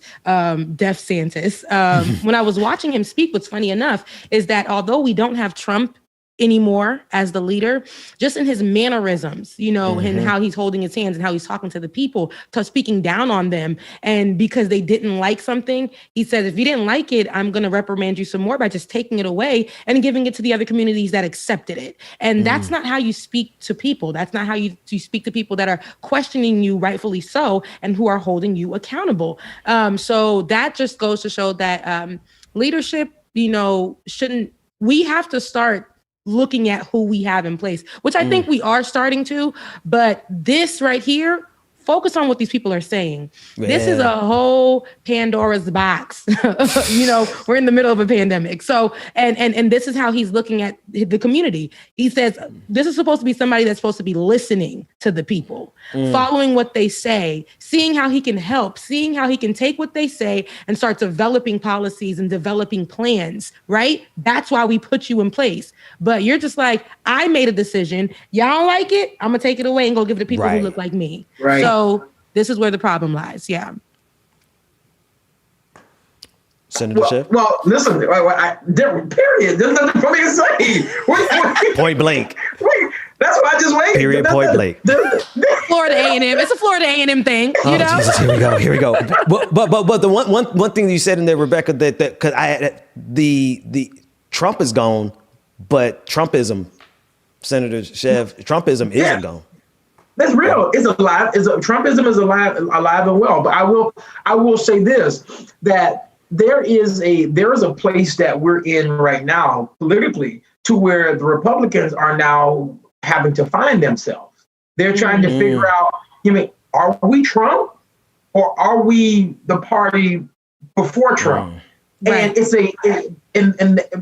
a hard thing for them to try to balance, because the Trumpism is real, because you have those individuals who are diehard Trump Republicans. But then you do have your Reagan Republicans who we also consider moderates, who will work with individuals like myself on things like providing health care or providing education for public schools. I mean, they used to work together in these type of areas. I mean, but not this new party of hell no. That's where we're at right now. And so now they're trying to balance this area that they're trying to figure out, who are we? And it's going to take them some time to do that. Absolutely. So my question then is, what strategy? Because I know you're calculating. I know that you're not in this to play these games, right? What's the path? What's the path forward, both in the short term, because we have a crisis on our hands, this pandemic, the distribution of the vaccine, the reluctance of Black people to take the vaccine. I mean, those numbers, that percentage of Black people who don't want to take the vaccines, is skyrocketing. So in the short term, what is the immediate strategy that you think we should employ in order to overcome not only Governor DeSantis and his shenanigans, but also the problems that we have with COVID-19 and the vaccination fears in the Black community? Well, that's a loaded question, because we can go two different ways on that, right? So I can tell you from the political standpoint what the strategy should be. Let me deal with the politics first. I believe the strategy from politics, what we need to do is that the party here in Florida, we have a new leader now. We are going to have to learn that the sandbox is for everybody. We cannot be this party that says, oh, well, we're not going to deal with the Bernie bros, on the moderates in this sandbox, or we're not going to deal with the Warren supporters and only the moderates. And we can't do that. If we're going to win, we're going to have to get in the sandbox, deal with our grievances, find out what we all can agree on, what we disagree on, and figure out can we still go on a pathway forward? Because I can guarantee you, we all want the same thing. How we get in there is the problem. That's the first thing. As far as the pandemic is concerned, the only way we're going to get out of this is Florida cannot fight with the White House. And that's what's happening right now. Florida is fighting with the White House, and the governor, I don't know whether he's pissed off because Trump is not president anymore, or whatever the case might be. But that can't be the reason why we're not getting in the direction that we're moving in. If we are going to get out of this pandemic, we're going to have to create a partnership. If the governor don't want to do it, allow individuals who have a relationship with the White House to do it, to make sure that the 21 million people within the state of Florida is taken care of. Because at the end of the day, after he leaves office, and after this pandemic is done, we're still going to have 27,000 plus people who have already died. Families who have empty seats at their table because they lost a loved one while they're still trying to play politics. Senator Jones, I want to leave it there. No need for us to travel back on the FAMU Cookman thing because I think the people, yes, we know, Rebecca, we know, but I think the people also need to know that there are politicians, and I don't even they're leaders that actually do give a damn. Can you tell the people exactly how they can get up with you and how they can support what you're doing, because you're one of those leaders? I appreciate that, Ben. And Rebecca, I appreciate the conversation, y'all allowing me into this space. You can always follow me on Twitter. I'm at Shevrin Jones, Instagram, Shevrin Jones, Facebook, Shevrin Jones. And I'll be honest with you, if you follow me on Twitter, you're going to get a mixture of everything. You're going to get some motivation. You're going to get some political backlash. You're going to get it all. So it's some scriptures too. It's some. You can get some scriptures. No, I mean, we go way back. Yeah. No, I was just excited. I was excited because we didn't even talk about koinonia and the family down there and the spiritual side. But you're right, because I look forward to your inspirational messages on top of the political messages. I'm sorry, I just got a little bit excited. Finish to tell the people. Yeah, it's a balance because the one thing I'm sure that I'm clear on, that after this is all said and done, and when I'm done with politics, the one thing that will never leave me is Shevrin in my faith. So that's all I got. Come on, man. It's always some church. Why is it always some church on the show at like some moment? It's so funny. Because that's what. Listen, because people need to. I think people need to be clear. Like some of the truest radicals in the black community, you're gonna find it in the black church. And generally speaking, we who started in the black church and we felt like there's a little bit more that we got to do. Both of us.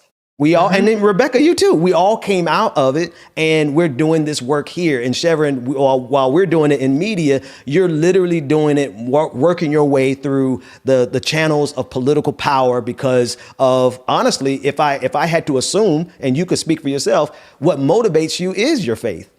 It's my faith. That's all. That's all I have. And I'll say this: that after my brother died 3 years ago now, that's when my faith was tested. My dad, he started saying something that really started internalizing with me. He said that there comes a point in time to where what you say you believe, you have to start believing it.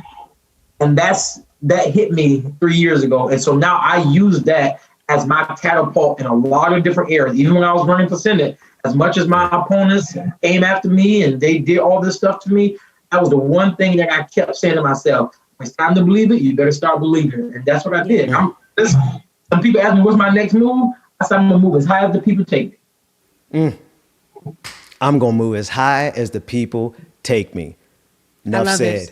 Shout out to FAMU for producing such quality leaders. We'll give y'all that. All right. Let's go to break. When we come back, we'll be speaking with Rosa Clemente and so many more stories to go. We will be back with more Like It or Not after this.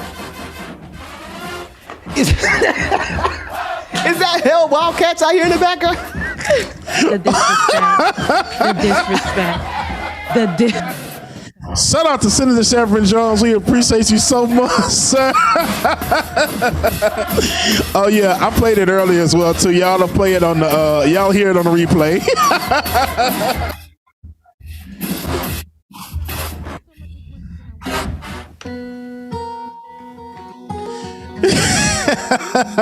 Thank y'all so much for joining us this morning. Make sure that y'all are hitting that like button while you're in here in the chat room.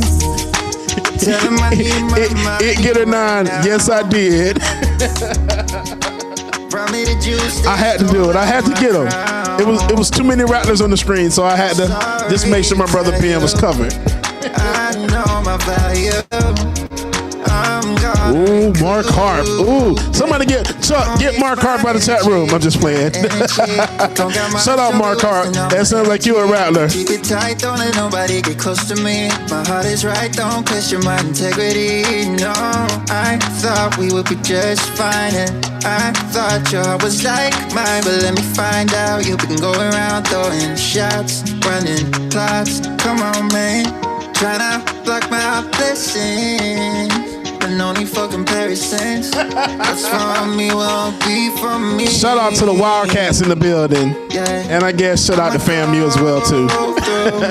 Just to grow through. But pay me what you owe me for. I make what you've been saying about me true.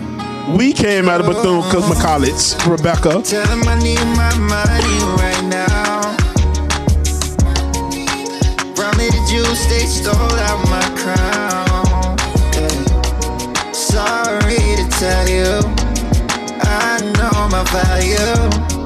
I'm gonna recoup it. Don't waste my loyalty, my loyalty. I let you in back then because I couldn't see. But now it's clear you ain't ever been true to me. Yes, indeed. Tuition ain't never lied, I had to leave. I love all these my people in the chat in here. I didn't know we had so many rattlers in the building. My gosh, man. Well, thankfully you guys are now part of the Pride. That's right, like it or not. Lion Squad is the Pride. That's it. Y'all in the Pride now. Thanks. What's from me won't be from me. Shout out to everybody this morning that's checking us out, y'all. We appreciate the love. Make sure that you stay tuned. We got a lot more coming up, y'all. And look forward to seeing everyone at the patron party tonight, y'all. It's going to go down. Tell them I need my money right now. Probably the juice they stole out my crown. Sorry to tell you, I know my value. I'm gonna recoup it. Don't waste my.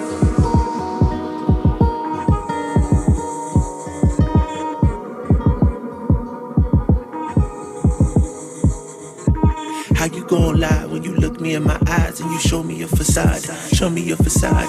How you gon' lie when you look me in my eyes and you show me your facade? Show me your facade. You a lie. You a front. You say anything long as you get what you want. Tryna play me like a fool, homie. I am not a clown. Y'all make sure that y'all hit that like button. Now I'm on the verge of a meltdown. I should've known when I met her back at Midtown at Dogwood. Well, 88, good morning, good morning. It's all good. I even told about the dark times I had in childhood when we were driving off of I-10 in Kirkwood. Now all that time I never get it back. You wanted that. Used to hate when I didn't want to hang. I noticed that. Used to talking about your ex, Jake, with your next Jack. Used to messing with them white boys. Now she went black. Wait a minute. Guess you went and got yourself a real life. Got yourself some booty shots and live villa. You just wanna make a rapper beat like Dilla. You ain't nothing nice, radiator has fingers up close. Baby, you a ghost, you a demon, and you should float. Get out the way and just go. Shout out Courtney. And just float. How you gon' lie when you looking in my eyes and you say you down for the cause, but you really here for the ride? You ain't really feeding no sheep. You're a canine in disguise. Shoulda never gave you nothing but a funky high five. I know we can't go back in time, but I wish I could rewind and get back all that money that I spent every nickel and dime. Cause you a lie. Oh, you a front. You gon' say anything as long as you get what you want. When you got yourself a new man. Yeah. It ain't even been a month. I feel sorry. Like you did come with a lot of good The music this week has just been like, wow, man. Like I always love the tracks you select, but some of the stuff you had this week can speak to my soul, man. Yeah, man. When I tell you I went on the search, and my search was actually not bad at all. And I gotta stop playing and really send you. I gotta stop playing and really send you that Haitian music, because what I want to do is make sure I get because they've been asking about it. Yeah, so I gotta really stop playing and being black and saying I'm gonna get it to you. You gonna get it. I'm gonna get that to you tomorrow, okay? It's like 5 weeks later, sis. What's going on? Exactly. Why do we all do that? This is why when you ever have somebody be like, I'm gonna pray for you, I'm like, no, you're not. The prayer was what he said. I'm gonna pray for you. That was the prayer, because it ain't happening. That was the prayer right there. I'm gonna pray for you. It's a prayer. Because if a black person tell you they're gonna pray for you, they not. They prayed right there. It was the thought that counted. It was the thought that counted. When they say my thoughts and prayers are with you, that was it. That's it. You're not getting any more thoughts. You're not getting any more. You know what I mean? Mm-hmm. Yep. You know exactly what I'm talking about. I'm concerned enough about you to say that I'm gonna pray for you, but to actually get on my knees and pray for you, I don't know. That's the actual action of it may not happen. Because it's kind of my knees don't work as good as they used to. You don't have to pray on your knees. I'm just saying, I'm trying to give a good excuse. God, Rebecca, will you let me? Oh, sorry. Was I supposed to be there for you? I just got the Lord is watching me. You ain't got to be there for me, but you ain't got to throw me under the goddamn. I'm moving into a new lane in my life. I ain't praying for you no more. I ain't got no prayers for Rebecca's no more. Got Megan knees. These knees ain't good no more. I got Megan knees. No, I got them knees that I used to.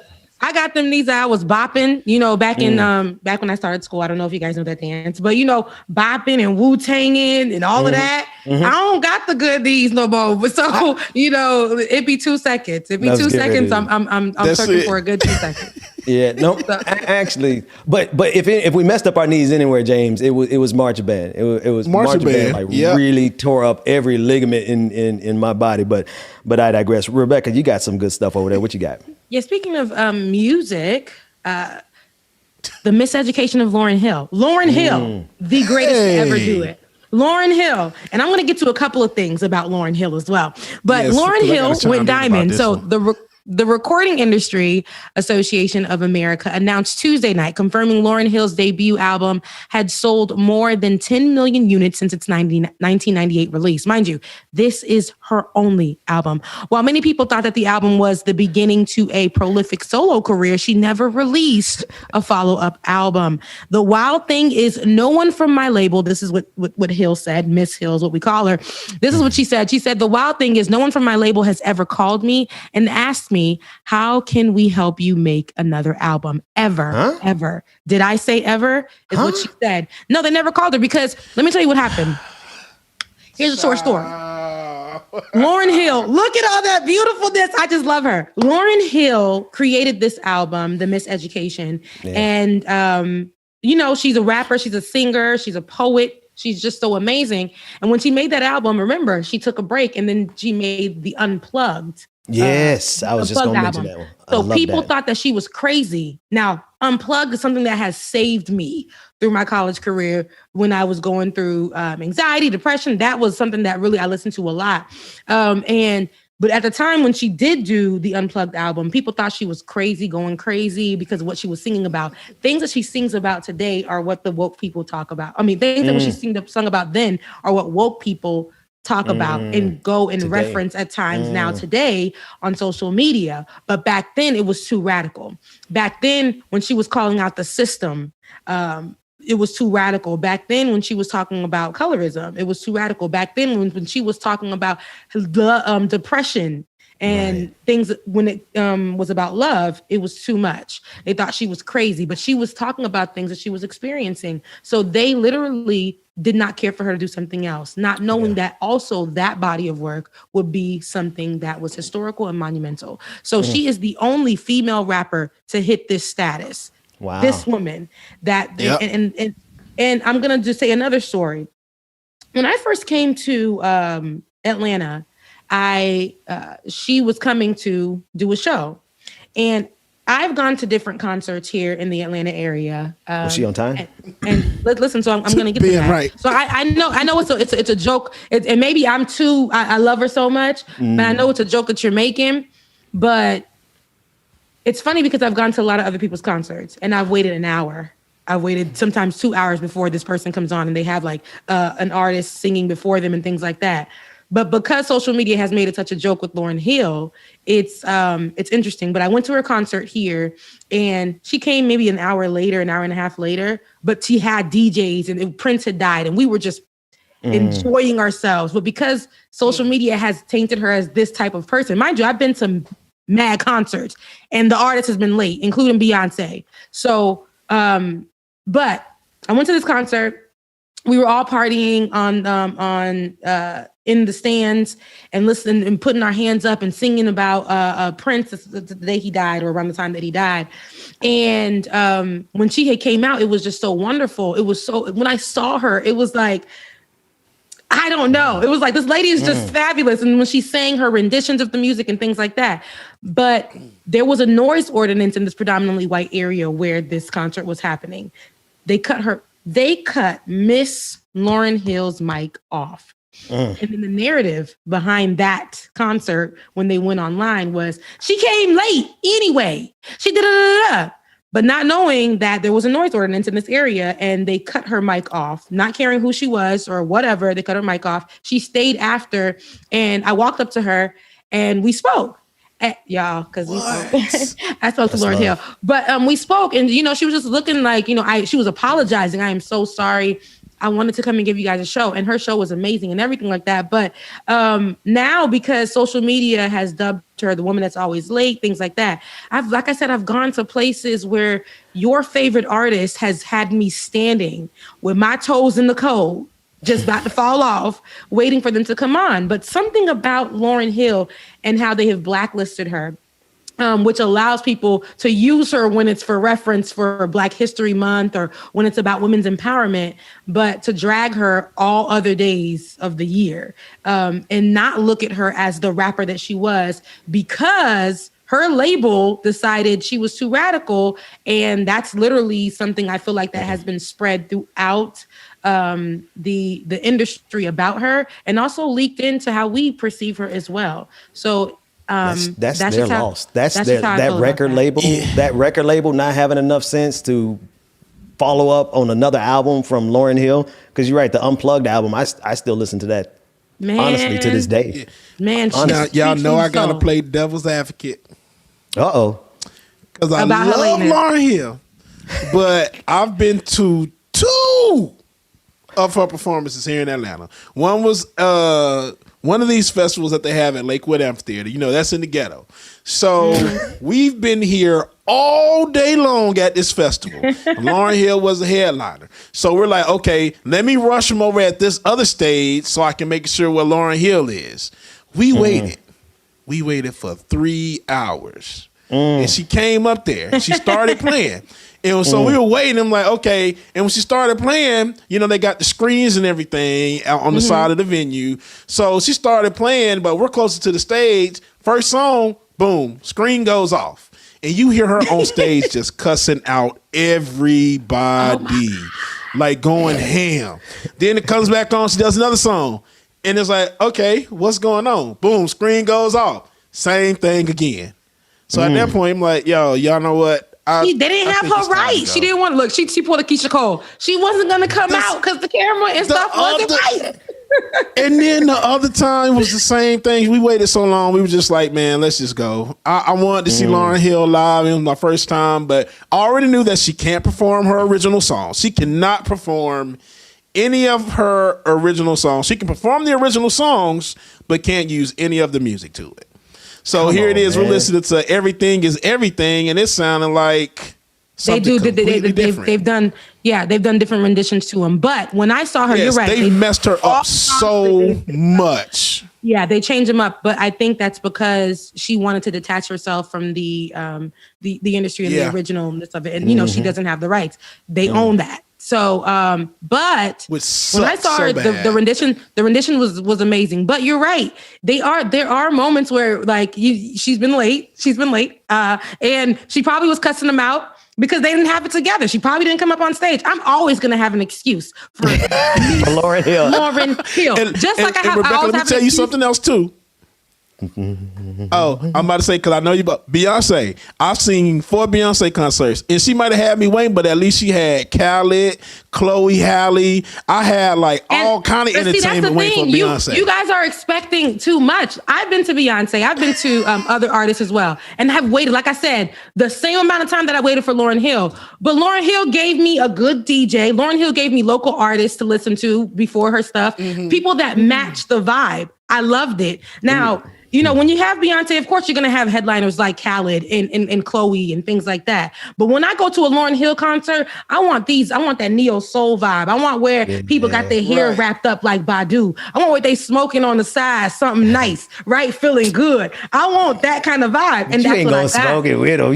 But you want the vibe. You want the vibe. But I will say, you know, this. I'm going to always come behind her, because I saw her struggle and I saw how the industry treated her and how people, the same people that were supposed to be writing for her, disrespected her in her history. This lady had a lot of issues, but her music will always be monumental. Oh, yeah. The same way that I will come and always protect Miss Anita Baker, because they say she is the rudest thing to ever hit anything. Really? Yes, the girl, one of those McLean's daughters, the young one, China, did a whole thing on Twitter about her and said, "Hey, I met Anita Baker, and she didn't want to take a picture with me." When I say Anita dragged her, Anita dragged her on Twitter and told her little girl, "I don't know you." That's the auntie energy. That's just I don't know you, never known you. And by the way, y'all, if y'all don't know, Anita Baker liked Rebecca's post that time with reply to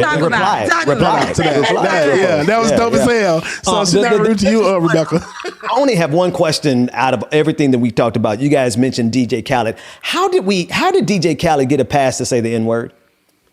Anybody help me with that? So let me tell you. DJ Khaled is from South Florida. It's like I'm like, bruh. DJ Khaled is from South Florida, and he and this doesn't make an excuse, but down in South Florida, if you are black or brown, and you really have to look it, like, if you are black or brown, but there are actually black and brown people that come from where he's from. But if you are black or brown, you get the pass to say it. If you grew up in places like Liberty City, if you grew up in these hood spots, like people will allow you to say it. Growing up, that just was a thing. It was normal. But when we got a little older, I believe a lot of us started looking at him like, are you really saying that? My next door neighbor, who was white, was raised with my family, and he considers himself Haitian, but he's white, and he considers himself Haitian. Every time I go home, now he's, rocking the bolo dreads, sometimes getting his hair braided and things like that. And he started to use the word. He started to use the N-word. My brother was like, bruh. I love my boy so much, but Lord knows, Godspeed when he gets into them streets. Let me tell you something. I just, because I was listening to I'm So Hood the other day, and I'm like, and I'm bopping to it. I'm like, man, Cali used to be he said, we the best. I was like, whoa. It kind of caught me off guard. Yeah, it's a thing. Honestly, down in South Florida, it is a thing, but it's also a thing you still could get yo wig. It's still like, you know what I mean? If you're not down with the crew, if people don't know you a part of that hood, it's still also a thing you can get your wig split for. So black and brown people have gotten a pass on saying it. It's a community, but let's do this because we are short on time. Normally we would take a break, but I want to very quickly bring up our next guest, Rosa Clemente. I have been a long follower of her work and her activism, her run for vice president, all the things that she's done. I am especially excited to talk to her today about her work with the new movie, Judas and the Black Messiah. Sister Clemente, thank you so much for joining us. How are you this morning? Thank you, Ben, for having me on. I'm good. I'm just tired. Haven't slept in a week, but I'm good. Yeah, and considering the amount of success and press and just the fervor around this movie, I really want to double back and thank you again for joining us this early. I would like for you to speak to us about the film. All of us have had a chance to see it on this show. It spoke to me at levels that sometimes I try to suppress, but the movie just kind of tapped right into the revolutionary spirit that is inside, I think, of everybody who has been marginalized in this community. But more than just our individual journeys with regard to our own struggles and radicalism, it is a story to me of a young man who had his finger on the pulse of the problem in this country. And in this film, I think it beautifully demonstrated the struggle that not only existed then, but also it felt like there was a direct tie to what we're experiencing now. Could you just talk about the film in general and your work with it? Yeah, so Judas and the Black Messiah has been in the works for 3 years. We started in 2018. This is, I tell people, this is not a biopic. It's not a documentary. It's a movie. It shows the last 16 months of Fred Hampton's life. It also shows the women that were a part and leaders in the Black Panther Party for self-defense as well. In it, you also get an understanding of what Chairman Fred began, the Rainbow Coalition. He began it when he met Chacha Jimenez of the Young Lords Party, when the Young Lords was still a gang. He encouraged Chacha to move the gang into what it would eventually become the Young Lords Party. And then along with the American Indian movement and the White Patriots and the Brown Berets to some level, that would have been raised a lot more if Fred had lived, as well as Deputy Mark Clark, so this is the history I studied too as an academic. So I've known Fred for over 20 years. I've obviously known what happened to his father, Mark Clark, and the survivors of that assassination attempt. And, some people say it's seen through the eyes of William O'Neill, which could be true. Shaka Kane was very honest from day one that there was no way a movie was just going to be made about the beginning of Fred Hampton's life to the end. The thing with Fred Hampton, though, is that he started organizing at 13 and was leading a chapter of the NAACP at 14. Fred became so dangerous to the counterintelligence program. At that time, J. Edgar Hoover had already said the two national security threats in the United States of America internally were the Black Panther Party for self-defense, and then second, the Puerto Rican independence movement. So I think when COINTELPRO and Hoover saw that the Young Lords and the Black Panther parties were working, particularly in Chicago, because they were also still always working with street organizations to have the street organizations join into an organized force for movement. Fred becomes dangerous when he creates a Rainbow Coalition, but the movement itself becomes dangerous because what people always forget is super convenience when people want to use the Black Panther Party for a show or a concert or as a fashion statement, that the Black Panther Party for self-defense, the Young Lords, the White Patriots, the American Indian Movement, these were socialist organizations that also were paramilitary organizations. Like, you weren't going to run up on any of them without them having the weapons that they needed to defend themselves. Just like that shootout you see, for folks who haven't seen it, those shootouts were happening every day, whether in Oakland, Brooklyn, Pennsylvania, Philadelphia, Pittsburgh. Those were common because that's how the cops, had the green light basically to assassinate who they wanted to, if not capture and incarcerate them. Right. And we just spoke with Professor Jared Ball about that part yesterday, about it wasn't just the assassination, but it's the political imprisonment that really extends to our present day. Exactly right now, as I was watching the film, actually before I watched the film, before I knew that you were a part of the film, there were people who had questions about what it was going to be, right? Like a year ago when the first advertisement came out, marketing pieces started coming out, or 6 months ago, I lose track of time in the pandemic, but people were concerned that it would not be true to the revolutionary spirit of the Black Panthers or to the revolutionary spirit of Fred Hampton. And then when I realized that you were a part of it, and then I saw that Fred Hampton Jr. was a part of it, like there is an essence of this film that, in my best estimation, is as true as any movie could be in terms of what the Black Panthers were fighting for and who Fred Hampton was.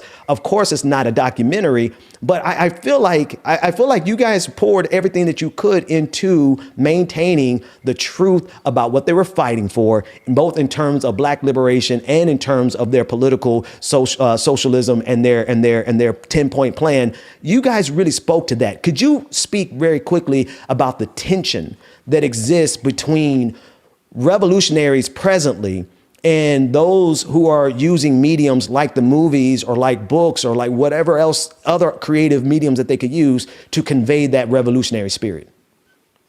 Yeah, every elder I've spoken to in the last week, Black Panther elders and Young Lords elder, say that the movie was extremely hard for them to watch, as we know how it ends, but also said that this was a necessary film in this time.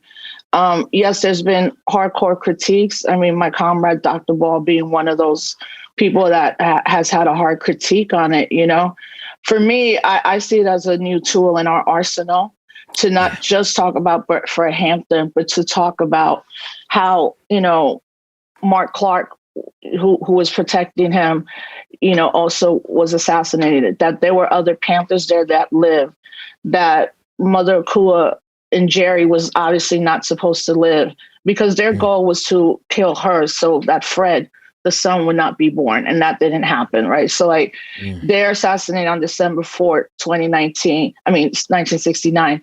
And Fred Hampton is born December 29th, 1969, so, they didn't want Akua surviving, and whatever ancestors were in that room protected her from even one bullet, because there were 100 bullets that was shot in there. And the FBI and CIA and the Chicago police and the state police all collaborated. The second thing I tell people is William O'Neill's a snitch for sure. He was an agent, but he wasn't the only one. And right now, in some of the movements that I observe, I know who the snitches are. I've been pretty clear to younger folks. Like, I've seen that before. Part of it seeing before is my training in the Malcolm X grassroots movement, being on the ground. We prepare for this stuff because all movements get infiltrated, so people have to understand that William O'Neill, I don't want to humanize him in that way, but he was a human. But after he did that he did the Eyes on the Prize, where he admitted that he was the FBI agent. 3 hours later, he was dead. And people say he committed suicide. Some of us think maybe the feds took him out right after he spoke, because William O'Neill had mad information on other movements that he had been tangential to. So I was like, yeah, he did that, which meant he would continue to speak out, which would not bode well for the FBI. So I don't think he stepped in front of that bus. I think that bus killed him. The person driving the bus. There's so much to unpack in this, and I know your time is limited, but you said that you looked at this as a new tool in our arsenal, and that to me is really one of the reasons I reached out to you, because I feel the potential power in not only this movie, but in media and in the ability to tell these radical truths, just to tell them differently. Could you speak more about how you see this as a new tool in our arsenal?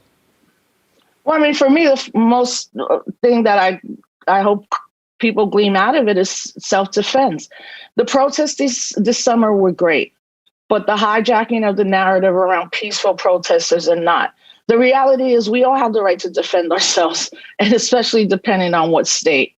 And we're going to have to make a hard pivot, because these white nationalists are coming after us with all types of military grade weaponry. And that people always say Black Panther Party, but they don't say the Black Panther Party for self-defense.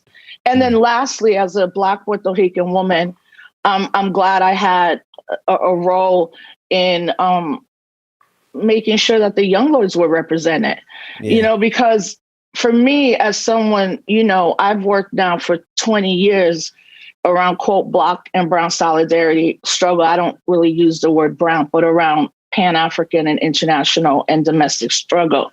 But it is an excellent tool for all of us, particularly African-American and Puerto Ricans, to smash this narrative that all of a sudden, like, Latinos are the most anti-Black people in the world, and everything they do is anti-Black, and they hate Black people. That's real easy for white supremacy to say that, as opposed to always look at our centuries-long solidarity with each other. And for Puerto Rico to even take it out of this movie, when we were struggling to get the U.S. Navy to get out of Vieques, it was not just Puerto Ricans. Al Sharpton got arrested and spent time for protesting with us. His wife got arrested and spent time. I bring that up not tangentially, and there were many more people than Reverend Sharpton and his wife that came together with us around this goal of getting the U.S. Navy out, and vice versa. There's never anywhere you're going to go in this country at a protest for our people, for Black people, that you're never going to see Mexicanos and Puerto Ricans. You're never not going to see us, because we've been working together. So what I tell people using this film is, like, we also have to break this white supremacist narrative that keeps us divided for the benefit of them. And I think the film is very useful. I said I welcome the love and I welcome the critiques based in principle, but what I don't welcome is people just hating on it without any type of analysis, just because you say hating on everything. Like, we got people in our mix that all they want to do is complain and hate, but they don't want to offer solutions. This is just a tool. And hopefully the solutions that will move, particularly our younger people, forward in revolutionary struggle. Rosa Clemente, there's so many more questions that I would love to explore with you, specifically with regards to not only this film, but also the nuances of the revolution in 2021. And you've been speaking to them so poignantly here, specifically with the division, the divide and conquer tactic that is so pervasive right now. Like it is everywhere. And it's something that we have to fight back in against with solidarity. But the idea that our biggest enemies are people from just a different part of the diaspora, right? Or our biggest enemies are not the people who are in power with the wealth, with the weaponry, with the guns. And it's the same divide and conquer tactic that we have seen so many times before. Can I just say one quick? Yeah. Can I just say one quick thing with that, because that's so important, right?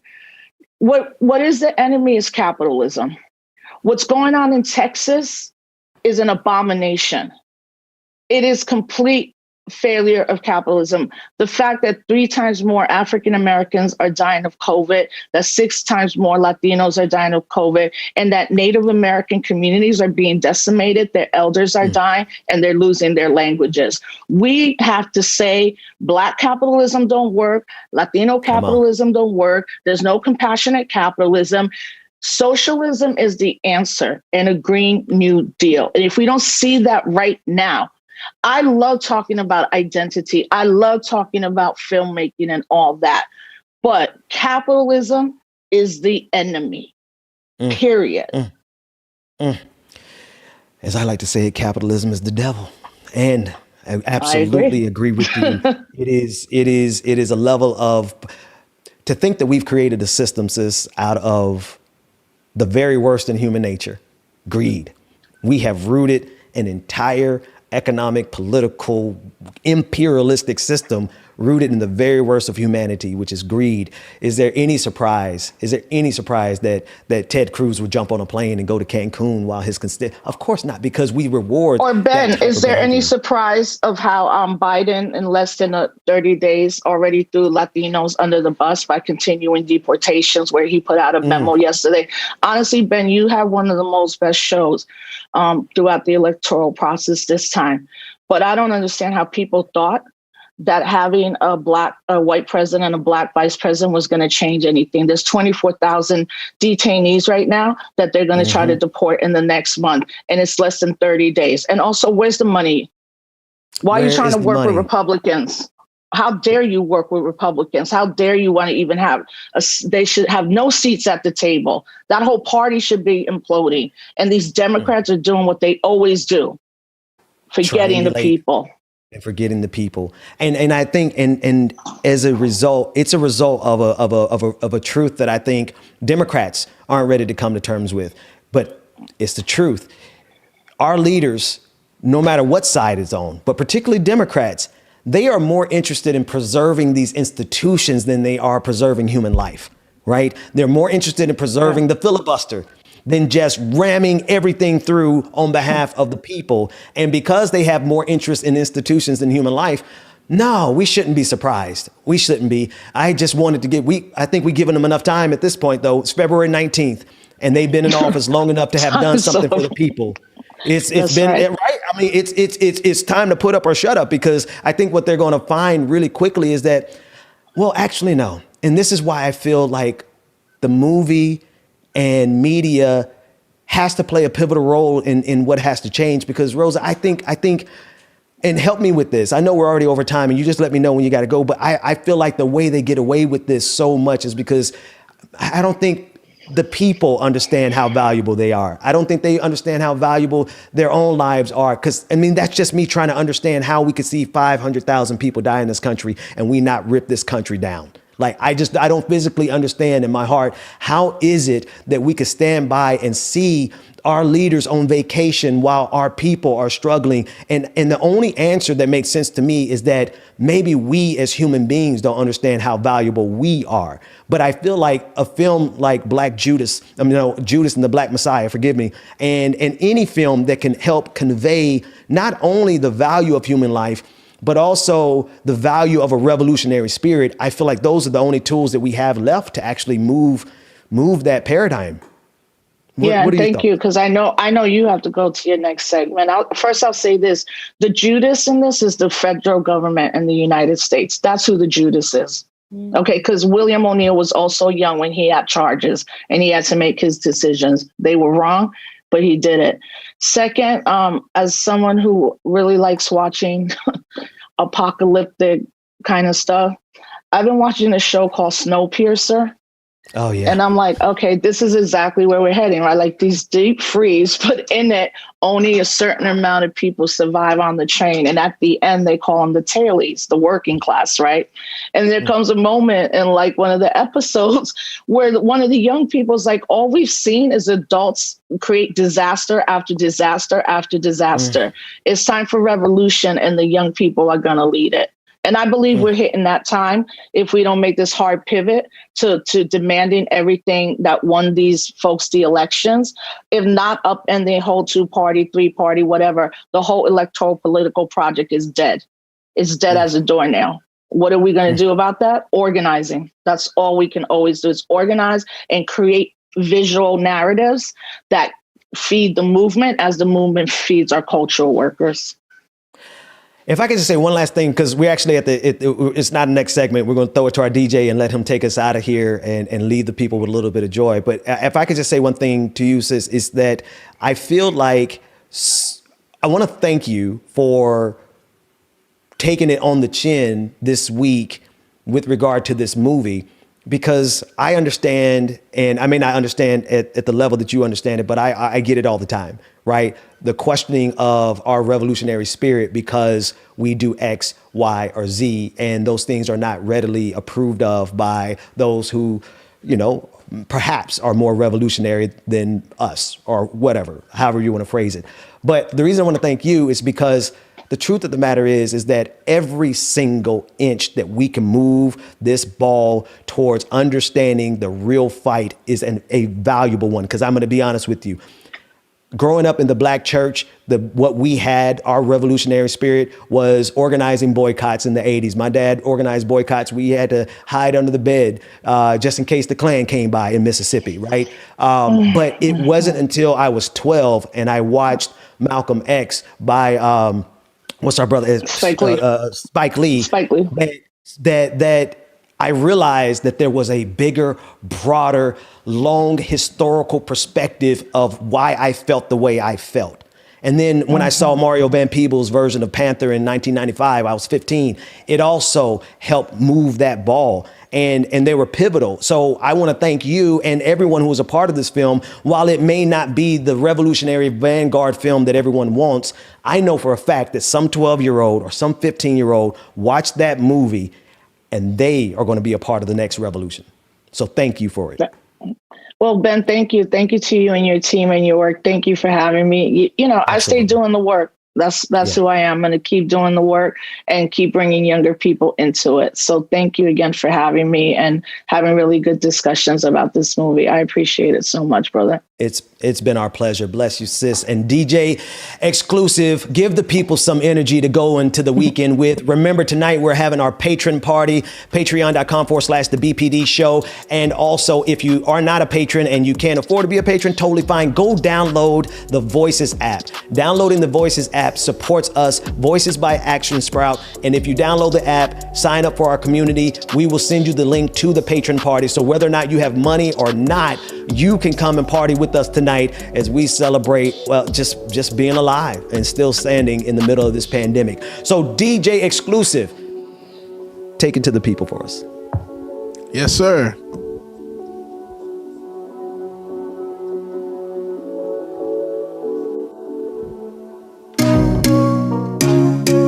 All right, y'all. Thank you so much, Sister Rosa Clemente. We greatly appreciate you. Awesome movie. I had a chance to check it out last night. Greatly appreciate you and everything that you've done and all the hard work on the film. Gonna give y'all one good jam, y'all. And of course, you know what time it is. But make sure that you are here this evening to check us out at the patron party. And we're gonna have the greatest of greatest times tonight, y'all. So make sure that you have your face in place. Together when I feel done with having fun on my own, it's better to care for yourself, not rely on somebody else. So don't get me wrong, I'm just riding alone. Just walk away. We're in the Thank you so much for that, y'all. Thank you so much for the love, y'all. Make sure that y'all are hitting that like button and make sure that you subscribe so you always know when Like It Loud is going down, y'all. All right? If you want love, just give it up. You got the wrong girl. You got the wrong, you got the wrong, you got the wrong girl, girl.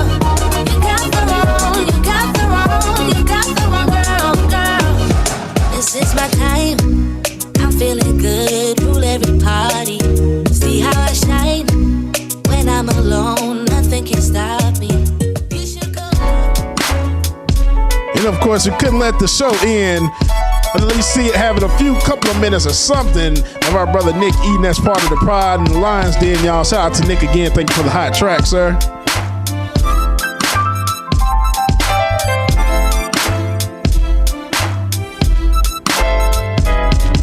Melody, good morning. Love you too. Thank you so much. Make mistakes, you know that I ain't perfect. I know the days have come when you don't think that it's all worth it. Just know I'm trying to make it, trying to take it up a level. Cause you're my favorite girl, my pride, my world. And may I have this dance? Just give me a chance. Cause I'm a better man. Rest in peace to Marky D of the Fat Boys.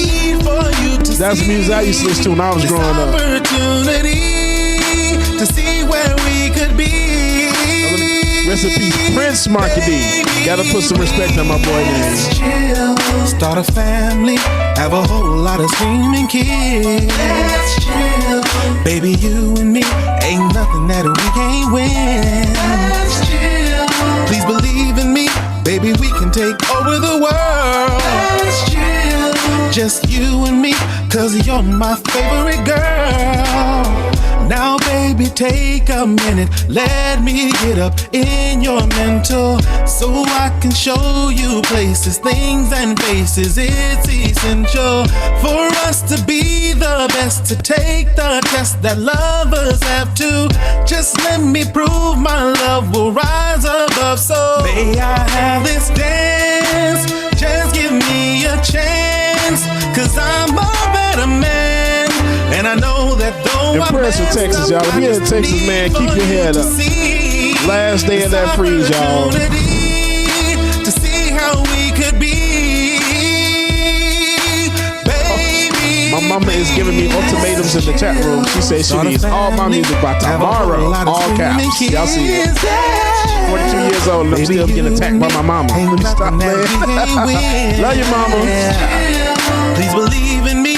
Baby, we can take over the world, yeah. Just you and me, cause you're my favorite girl. All right, family, this is gonna do it for your boy James Bubba Williams, DJ Exclusive. Hope y'all enjoyed the show. Hope y'all enjoyed the week. We had a lot of great guests, a lot of great stuff happened this week, y'all. It was an awesome, amazing week. We hope that you enjoy your weekend. Make sure that you be safe, double mask up, stay warm, all that good stuff, y'all. Make sure that you tune in on Monday, 8:30 a.m. for your next episode of Like It or Not. And we'll see y'all tonight at the Patreon party, y'all. Your boy DJ Exclusive is out. Oh, before I go, make sure that you download the Voices app. It is on the App Store, and you can search by Voices by Action Sprout, or just search for Action Sprout and it will come up. Or you can scan either of the QR codes on your screen and get the app. Use group code 213756. This way you can share your pictures, videos, photos, whatever you have, you can share with us and we'll get it on air, y'all. Again, we thank you so much. We love y'all, and we'll see y'all tonight. Deuces.